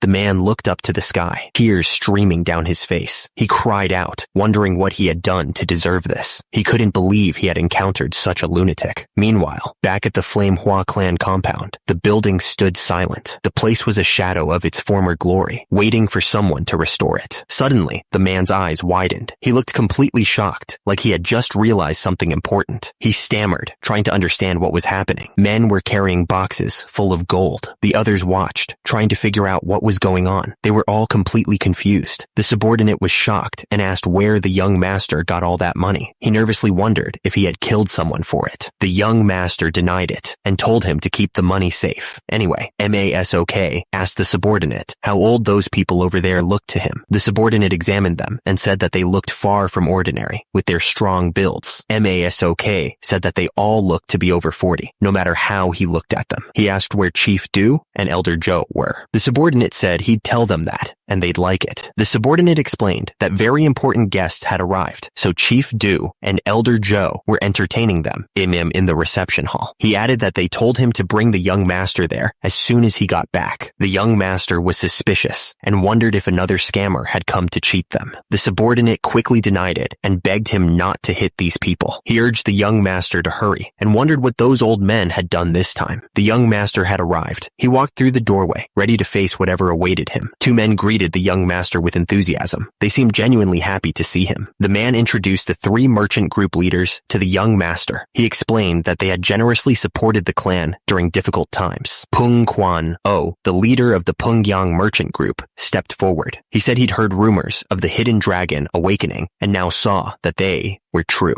Dong Guanyo, leader of the Muryang Merchant Union, introduced himself next, relieved to see the young master looking healthy after his hardships. Huang Yuchong, the current manor master, followed, saying it had been too long since he last paid his respects. Hua Mujin clasped his hands together, a faint smile playing on his lips. The three merchant leaders shifted slightly, exchanging glances with each other. The air in the room was thick with unspoken tension. The men sat down around the table, each with a small cup of tea in front of them. They smiled, but their eyes held a calculating glint. Hua Mujin paused, holding the teacup close to his lips. So, what was he going to say? Hua Mujin looked directly at the three men, his expression unreadable. One of the men quickly apologized, saying that they hadn't come to pressure him for repayment. He added that they simply wished to congratulate him on his awakening and hoped they hadn't caused any discomfort. Hua Mujin thanked them for their devoted support. He explained that repayment should be handled properly, but he had only recently regained his senses and wasn't fully aware of the clan's current state. Hua Mujin then said he wanted to know the total debt the Flame Hua clan owed their groups. One of the men stuttered, but agreed that they needed to know the exact amount before they could discuss a repayment schedule. He added that, although he wasn't glad about it, they would disclose the approximate amounts. The men began to list the debts: 5,300 nyang for the Pungyang Merchant Group, 3,200 nyang for the Golden Finance Manor, and 1,900 nyang for the Muryang Merchant Union. Hua Mujin listened intently as the total debt came to light: 10,400 nyang. The weight of that number settled heavily in the room. One of the men spoke up, admitting that he had something to confess. He explained that they had been under a lot of pressure from the Changhua Merchant Group, and the air in the room grew heavy. The man explained that the Changhua Merchant Group wanted the rights to the Flame Hua clan's debt. He added that they knew it would harm the clan, so they had been strongly rejecting them. The man continued, explaining that after the duel, the Changhua Merchant Group began using their massive financial power to pressure them. They monopolized all their trading goods and cut off all the merchant groups associated with them. The man's voice trembled as he revealed that the Changhua Merchant Group had even stolen away their branch managers. He said that they were shameless, and he couldn't believe such things were happening. The man admitted, with a tone of shame, that they no longer had the strength to endure. Before they surrendered the rights to the debt, they felt they at least had to warn Hua Mujin. Hua Mujin looked at them, his expression full of sincerity. He expressed how grateful he was for their generosity, adding that thinking of everything they had endured weighed heavily on his heart. Hua Mujin continued, his voice filled with emotion. He pointed out that all those who had clung to their clan when times were good had left, but Elder Joe, Chief Do, and these three men remained to protect the clan. Hua Mujin clasped his hands together, his eyes gleaming with determination. He stated that although he may not be well versed in scholarly matters, there was one thing he understood well: debts of gratitude must be repaid properly.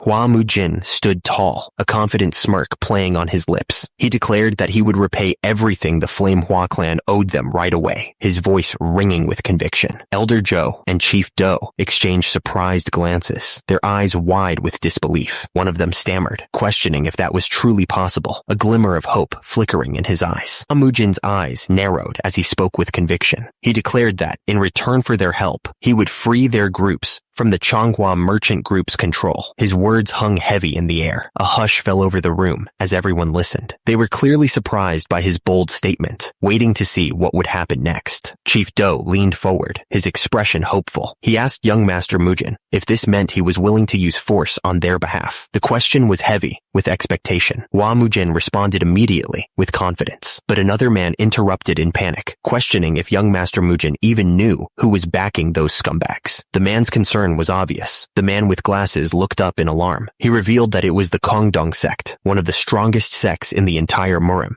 backing them. The news clearly made everyone uneasy. Someone asked if those old coots were backing the Changhua merchant group. Addressing young Master Mujin, Hua Mujin told Chief Do not to worry about it. Chief Do spoke with gratitude, saying that just getting rid of the dead would be an enormous blessing for them. He added that there was no way they'd let the Flame Hua clan clash with the Kongdong sect. Chief Do spoke with admiration, saying that a sleeping dragon had truly awakened. He thanked Hua Mujin for his words, saying that his heart was now at ease. The group got up to leave, wishing prosperity upon the clan. They bid everyone safe travels as they headed out. Hua Mujin's expression turned serious. He told Chief Do to gather information on those rats from the Changhua merchant group, including their finances, operating regions, trade goods, and even their ties with the Kongdong sect. Chief Do looked surprised by the sudden order. Someone asked, stuttering, if young Master Mujin was serious about what he'd just said. Hua Mujin shot back, annoyed at the repeated nagging. Hua Mujin went on, his face hardening, and warned that they'd try to seize their throats next time if they let those scumbags get away with it. He declared that at this point, it was all or nothing anyway. Hua Mujin reasoned that if over a dozen years of support only resulted in their current situation, then they wouldn't need them anymore. He said that they should properly repay them at least once, even if they dismissed it as the mad bravado of a lunatic. Hua Mujin said that they'd see how it goes. One of his men reported that the tasks he'd ordered them to do had all been completed. Hua Mujin nodded, satisfied, and told them to gather around. Hua Mujin told everyone to give their greetings, introducing the two new faces as the clan's elder and the chief steward. Someone looked confused and asked young Master Mujin who they were. Hua Mujin announced that he'd introduced the new members. He declared that starting today, these warriors would be joining their clan. He proudly proclaimed that they were the famous young men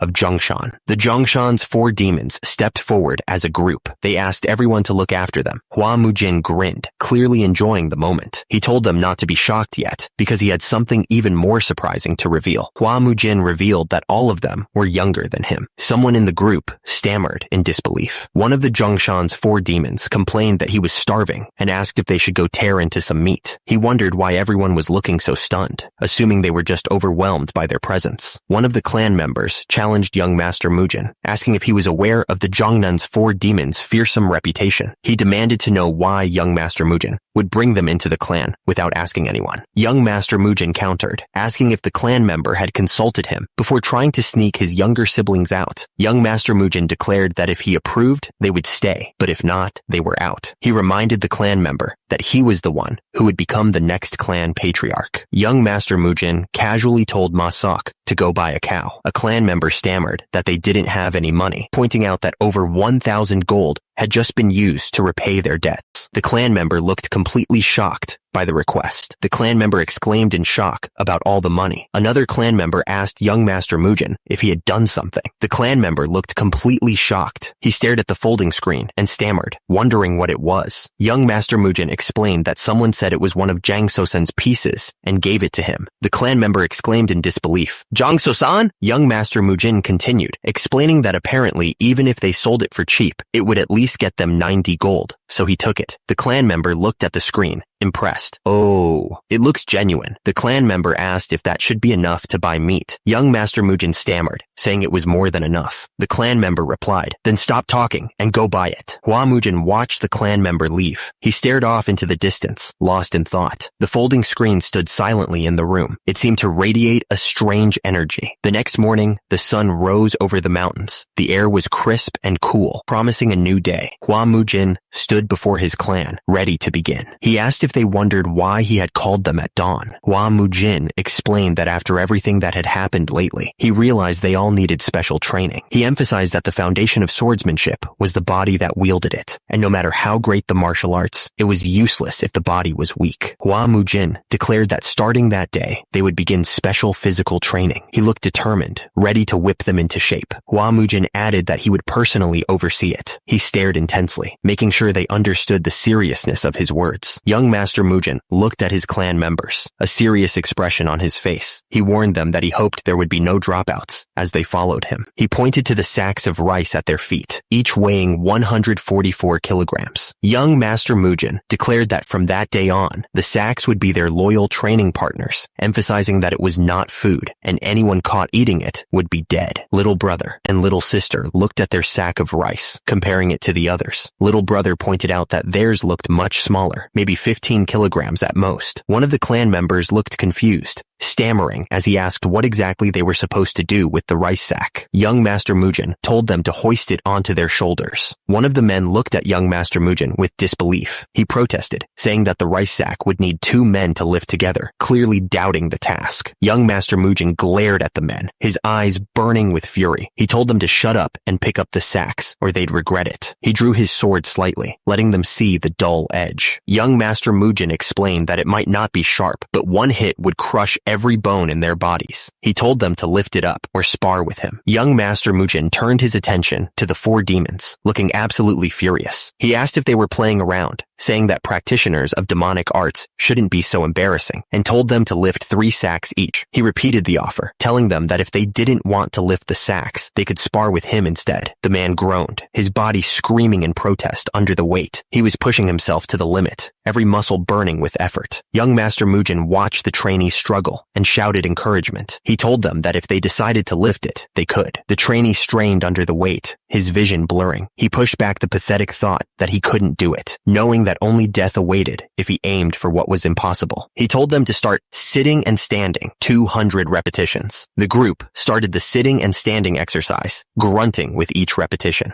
The trainee groaned under the crushing weight of the rice sack. Every muscle screamed in protest, threatening to give out. With a burst of effort, the trainee strained to push himself up, his face contorted in pain. He was determined not to give in, no matter how much his body protested. Young Master Mujin continued to push them, demanding they tighten their stomachs and push harder. He yelled at them, asking if they wanted to die. The trainee's face was a mask of pain and confusion. He wondered what this feeling was that was washing over him. He felt like his entire body was collapsing from the legs upward. The trainee knew he couldn't give in, not if he wanted to avoid young Master Mujin's wrath. The trainee wondered what kind of training this was. Even watching it was exhausting. Young Master Mujin was pushing them to their limits, and it seemed impossible to keep up. He said people like that didn't deserve to live, and anyone who complained was gonna die. He commanded them to keep pushing. The trainee groaned in pain. The trainee strained, barely able to speak. He managed to mutter that he had done 200. Young Master Mujin scoffed, saying the whole day was gone just from the warm-up. He asked if they wanted to practice martial arts with such pathetic stamina. He announced that today's training ended there, but then he trailed off, hinting there was more to come. Young Master Mujin announced that, from now on, they would become one with the rice sacks. The trainees looked up at him, confused. What kind of training was this, anyway? Young Master Mujin continued, telling them to eat with the rice sacks, train with them, even sleep with them. He commanded them to carry them at all times. Until when, they wondered. Until he told them to put them down. He told him to tie all of them, along with their rice sacks, using rope. Jang Sogen stared at the ground, a strange feeling washing over him. For some reason, he wished he could see his mother's face. He missed her. Told him to make sure everyone gets ready for every meal. Hua Mujin was completely worn out. He could barely stand, his body screaming in protest. After the brutal training, he collapsed onto the floor, unable to take another step. His body was pushed to its absolute limit. Hours later, under the light of the moon, the camp was quiet. The trainees ate their meals, still burdened by their rice sacks. The weight never left them, not even for a moment. They struggled to eat, the rice sacks making every movement awkward and difficult. The training was pure torture. The demon paused with his chopsticks, a strange feeling washing over him. Something was definitely up. One of the demons asked the boss if something was strange. strange. He pointed out that their hands were shaking, even though they only trained their legs. The boss confirmed he was wondering about the same thing. One of the demons agreed, saying that this had never happened before, even when they trained with their previous master. Another confirmed that he felt the same way. The next day, the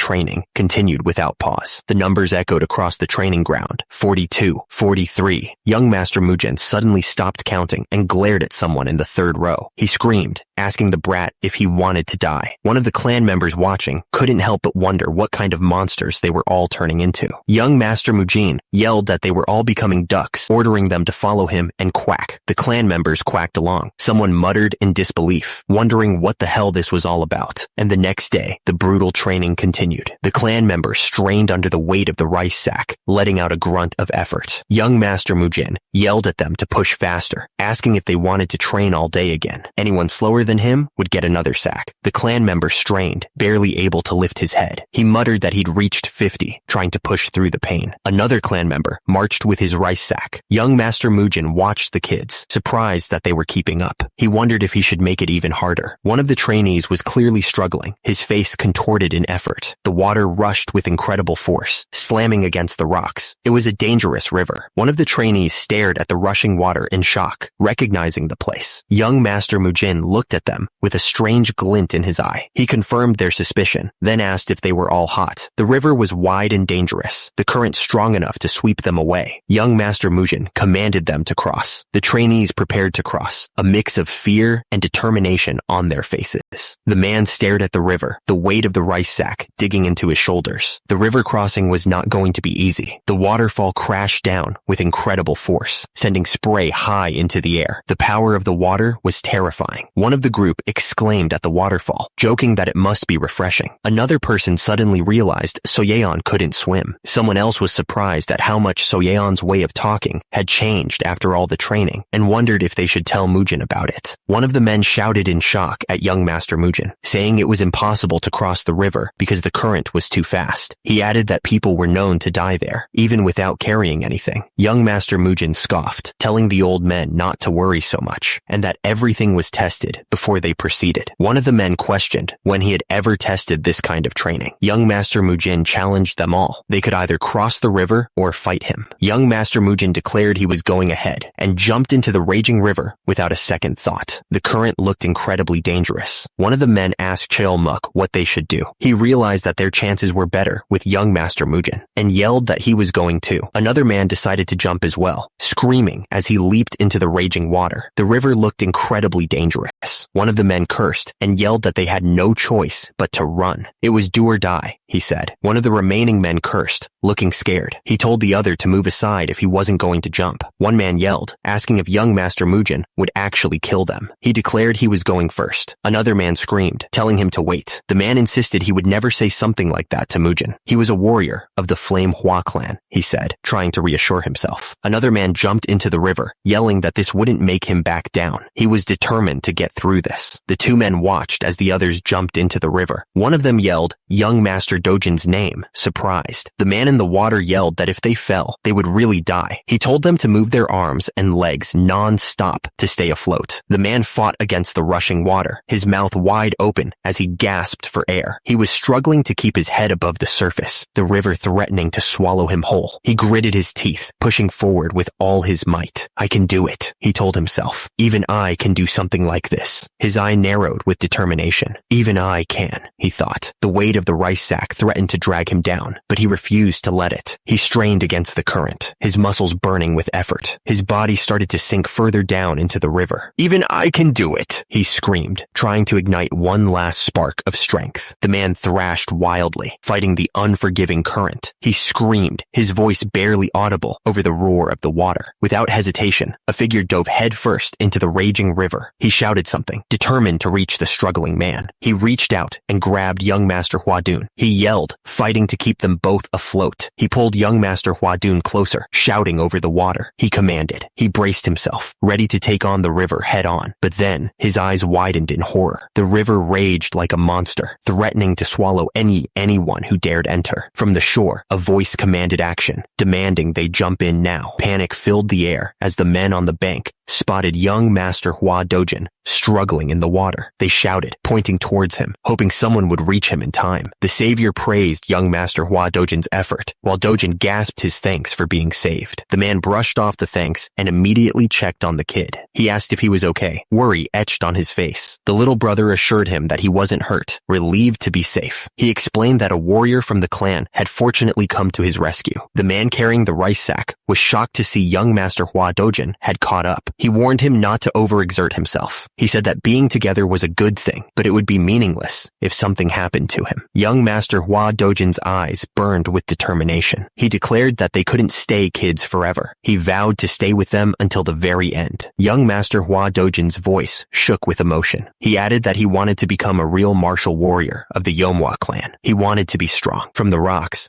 a man called out to young Master Hua Dojin. He thanked him for his efforts. He said it was splendid. The mountains loomed in the distance, shrouded in mist. The path ahead would be long and hard, but they were determined to face it together. His fingers strained as he desperately searched for a hold. The rocks were slick with moisture, making each grip a gamble. The warrior clung to the cliff face, the weight of the rice sack threatening to pull him down. The drop below looked like certain death. He warned them that if they fell, they wouldn't even be able to gather their bones. He urged them to climb with everything they had. One of the warriors cursed under his breath, calling the young master a madman and lunatic. He regretted following him. Then his expression changed to shock. The warrior screamed as he fell. The warrior screamed, wondering what was happening. His grip was failing, and the weight of the rice sack was too much to handle. Another warrior begged to be spared. He cursed, realizing he was done for. The command echoed through the mountains, telling them not to doze off. They were ordered to grab the rock in front of them, the speaker calling them idiots. High above, the sky was clear and blue. The sun shone brightly, a stark contrast to the struggle below. The warriors were ordered to run. The speaker warned that if someone fell behind, he would have to run too.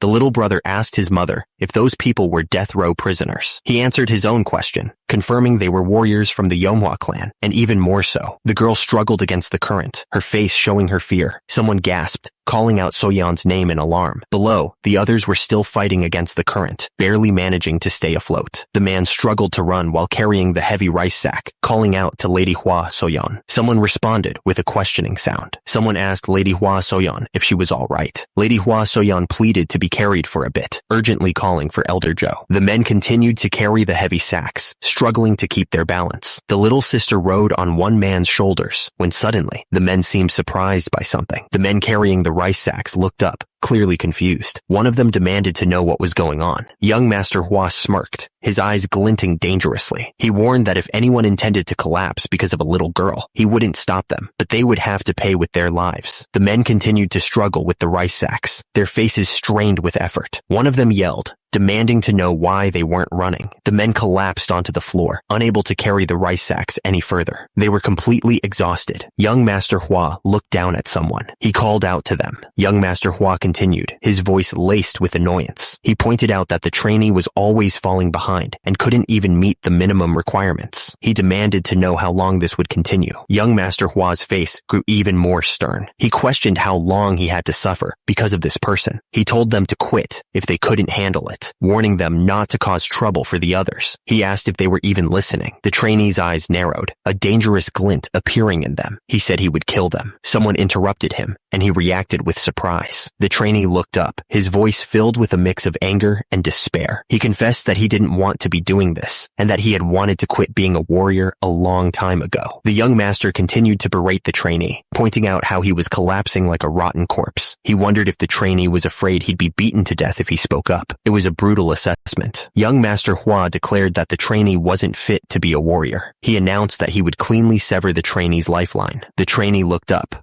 completely shocked by the sudden declaration. Someone interrupted the young master, telling him to stop. He pointed out that not everyone could be like him. The young master's fist clenched, clearly annoyed by the interruption. Young Master Hua yelled back, saying that the trainee shouldn't even try to live as a warrior in the first place. His face was red with anger. Young Master Hua told the trainee to stand up, threatening to kill him first. Someone else yelled for him to stop, but the young master looked absolutely furious. The man argued that even though the others came from the Manhwa clan, they were still brothers. He demanded to know how they could call themselves brothers After all the suffering, he was furious, wondering how much longer they would keep up such foolishness. The man on the ground struggled under the weight of the rice sack. Someone demanded to know if he really thought he could become strong like this. They were clearly disappointed, saying that this wasn't what they wanted. Another man stepped in, explaining that young Master Hua had been training with the Blade Force for years longer than them. He admitted that acceptance differed from person to person, but he insisted that it wasn't meaningless. He told the others to speak only after they surpassed young Master Hua. Another man, looking off to the side, declared that if he was ever in danger again, they would die by his hand before young Master Hua's. His tone was a clear threat. High above, the sun shone brightly through the clouds. It was a peaceful sight, a stark contrast to the tension below. Someone grunted, their muscles screaming in protest. The weight of the rice sack felt unbearable, like it was crushing them. The person trudged forward, each step a struggle. They cursed how far away the toilet was, their need growing more urgent with every step. The person stopped, wondering who could possibly be out at this hour. But then, they saw who it was, and their eyes widened in disbelief. The foot slammed into the ground with incredible force, cracking the stone beneath. Dust and debris flew into the air from the impact. The subordinate stared in disbelief, his jaw dropping. He couldn't believe what he was seeing, exclaiming. His eye opened wide, filled with a sudden intensity. The air crackled with energy. Hua Mujin leaped forward, his sword a blur of motion. The blade cut through the air with deadly precision. Dojin's eyes widened as he watched. It wasn't just being fast. Hua Mujin was overflowing with strength, yet his movements were fluid, and they weren't even that far apart in age. Dojin stared in disbelief. How could he possibly wield swordsmanship like that? Dojin's mind raced. Is that what they call the realm of martial talent? Hua Mujin's face glistened with sweat as he pushed himself. He was determined to get stronger. Someone carrying a rice sack froze, startled by a shout. Dojin demanded to know who it was, threatening to crack their skull open. Hua Mujin nervously replied, identifying himself. He explained that he was on his way back from the restroom and somehow ended up there, insisting he wasn't trying to watch on purpose. Dojin scoffed, saying it didn't matter. He admitted he was bored anyway, and this worked out great. He ordered Mujin to put the rice sack down and train next to him. The rice sack looked incredibly heavy. It was a test of endurance. Mujin nervously accepted the challenge, telling Dojin to come at him. Suddenly, the ground exploded, sending bits of rock flying everywhere. The force of the blast shook the entire area. The sound of steel on steel rang out as Dojin and Mujin's swords met. Sparks flew as they tested each other's strength, neither giving an inch. Dojin and Mujin stared each other down, their faces grim. The air crackled with tension as they prepared for the next exchange. Their swords blurred as they traded blows, each strike faster than the last. The clang of metal echoed through the training grounds. Mujin stared in shock. He knew it wouldn't work, but what was this? What was happening to his sword? Mujin swung his sword, testing its limits. Was he always this fast? He couldn't believe how quickly the blade moved. Mujin continued to swing his sword, the blade cutting through the air. He focused on his movements, trying to understand the newfound speed and power. Someone else spoke with a dismissive tone. You're finally somewhat usable. The speaker continued. However, the bearded man moved with blinding speed, energy crackling around him. He taunted Mujin, asking if he wasn't too focused on looking straight ahead. The force of the blow sent Mujin flying through the air. He spun helplessly, unable to regain his balance. Mujin crashed into the ground with a sickening thud. Dust and small rocks scattered around him as he struggled to get up. He remarked with surprise that Mujin went down in one hit before, but now his toughness was finally becoming somewhat usable. Mujin thought to himself that the impact was still great, but it wasn't enough to render him unable to move in one blow anymore. The bearded man nodded, deciding that was enough for the day. The trainees replied, "Yes, sir," and told him to rest well. One of them wondered if something was happening. Hang on. The bearded man hung upside down, a rice sack wedged between his legs. He gritted his teeth, pushing through the pain. The bearded man's face was slick with sweat as he strained to keep holding on. Every muscle in his body was screaming. Someone watched the trainees with admiration, remarking. The trainees ran with the heavy rice sacks strapped to their backs. They pushed themselves through the training grounds, each step a struggle against exhaustion. The trainee's face was contorted in pain as he struggled to keep going. He was afraid of collapsing again, but he knew he couldn't give up. Another trainee encouraged him to keep going, telling him there wasn't much left. The trainee's words were a lifeline in the face of overwhelming exhaustion. Hua Mujin carried the rice sack, his expression unreadable. He was determined to endure to the end. About a month passed. The trainees had held out well. The special training was finally over. Mujin addressed the group, telling everyone to undo the ropes and set the rice sacks down. He watched them carefully, assessing how much they had improved. The trainees wasted no time in dropping the heavy sacks. The sound of the sacks hitting the ground echoed through the training area. Mujin addressed them. Mujin offered a small consolation, saying that the next training would be easier than this one. He explained that it was because they had already experienced it once. Mujin emphasized that the experience itself was valuable. Mujin smiled, telling them that the training was over for now. He reminded them that a strong body makes a strong sword. Mujin asked if they understood. The trainees shouted back a resounding, "Yes!" Mujin's hand tightened around the hilt of his sword. He was about to announce the next phase of their training. Mujin declared that he would now conduct practical sparring training. He wanted to deepen their experience to another level. Mujin told them to grab whatever weapon they wanted and step forward when he called their name. Their joy didn't last even a moment. The trainees were beaten to a pulp, knocked out over and over again. It was an endless cycle of pain and endurance that felt like it would never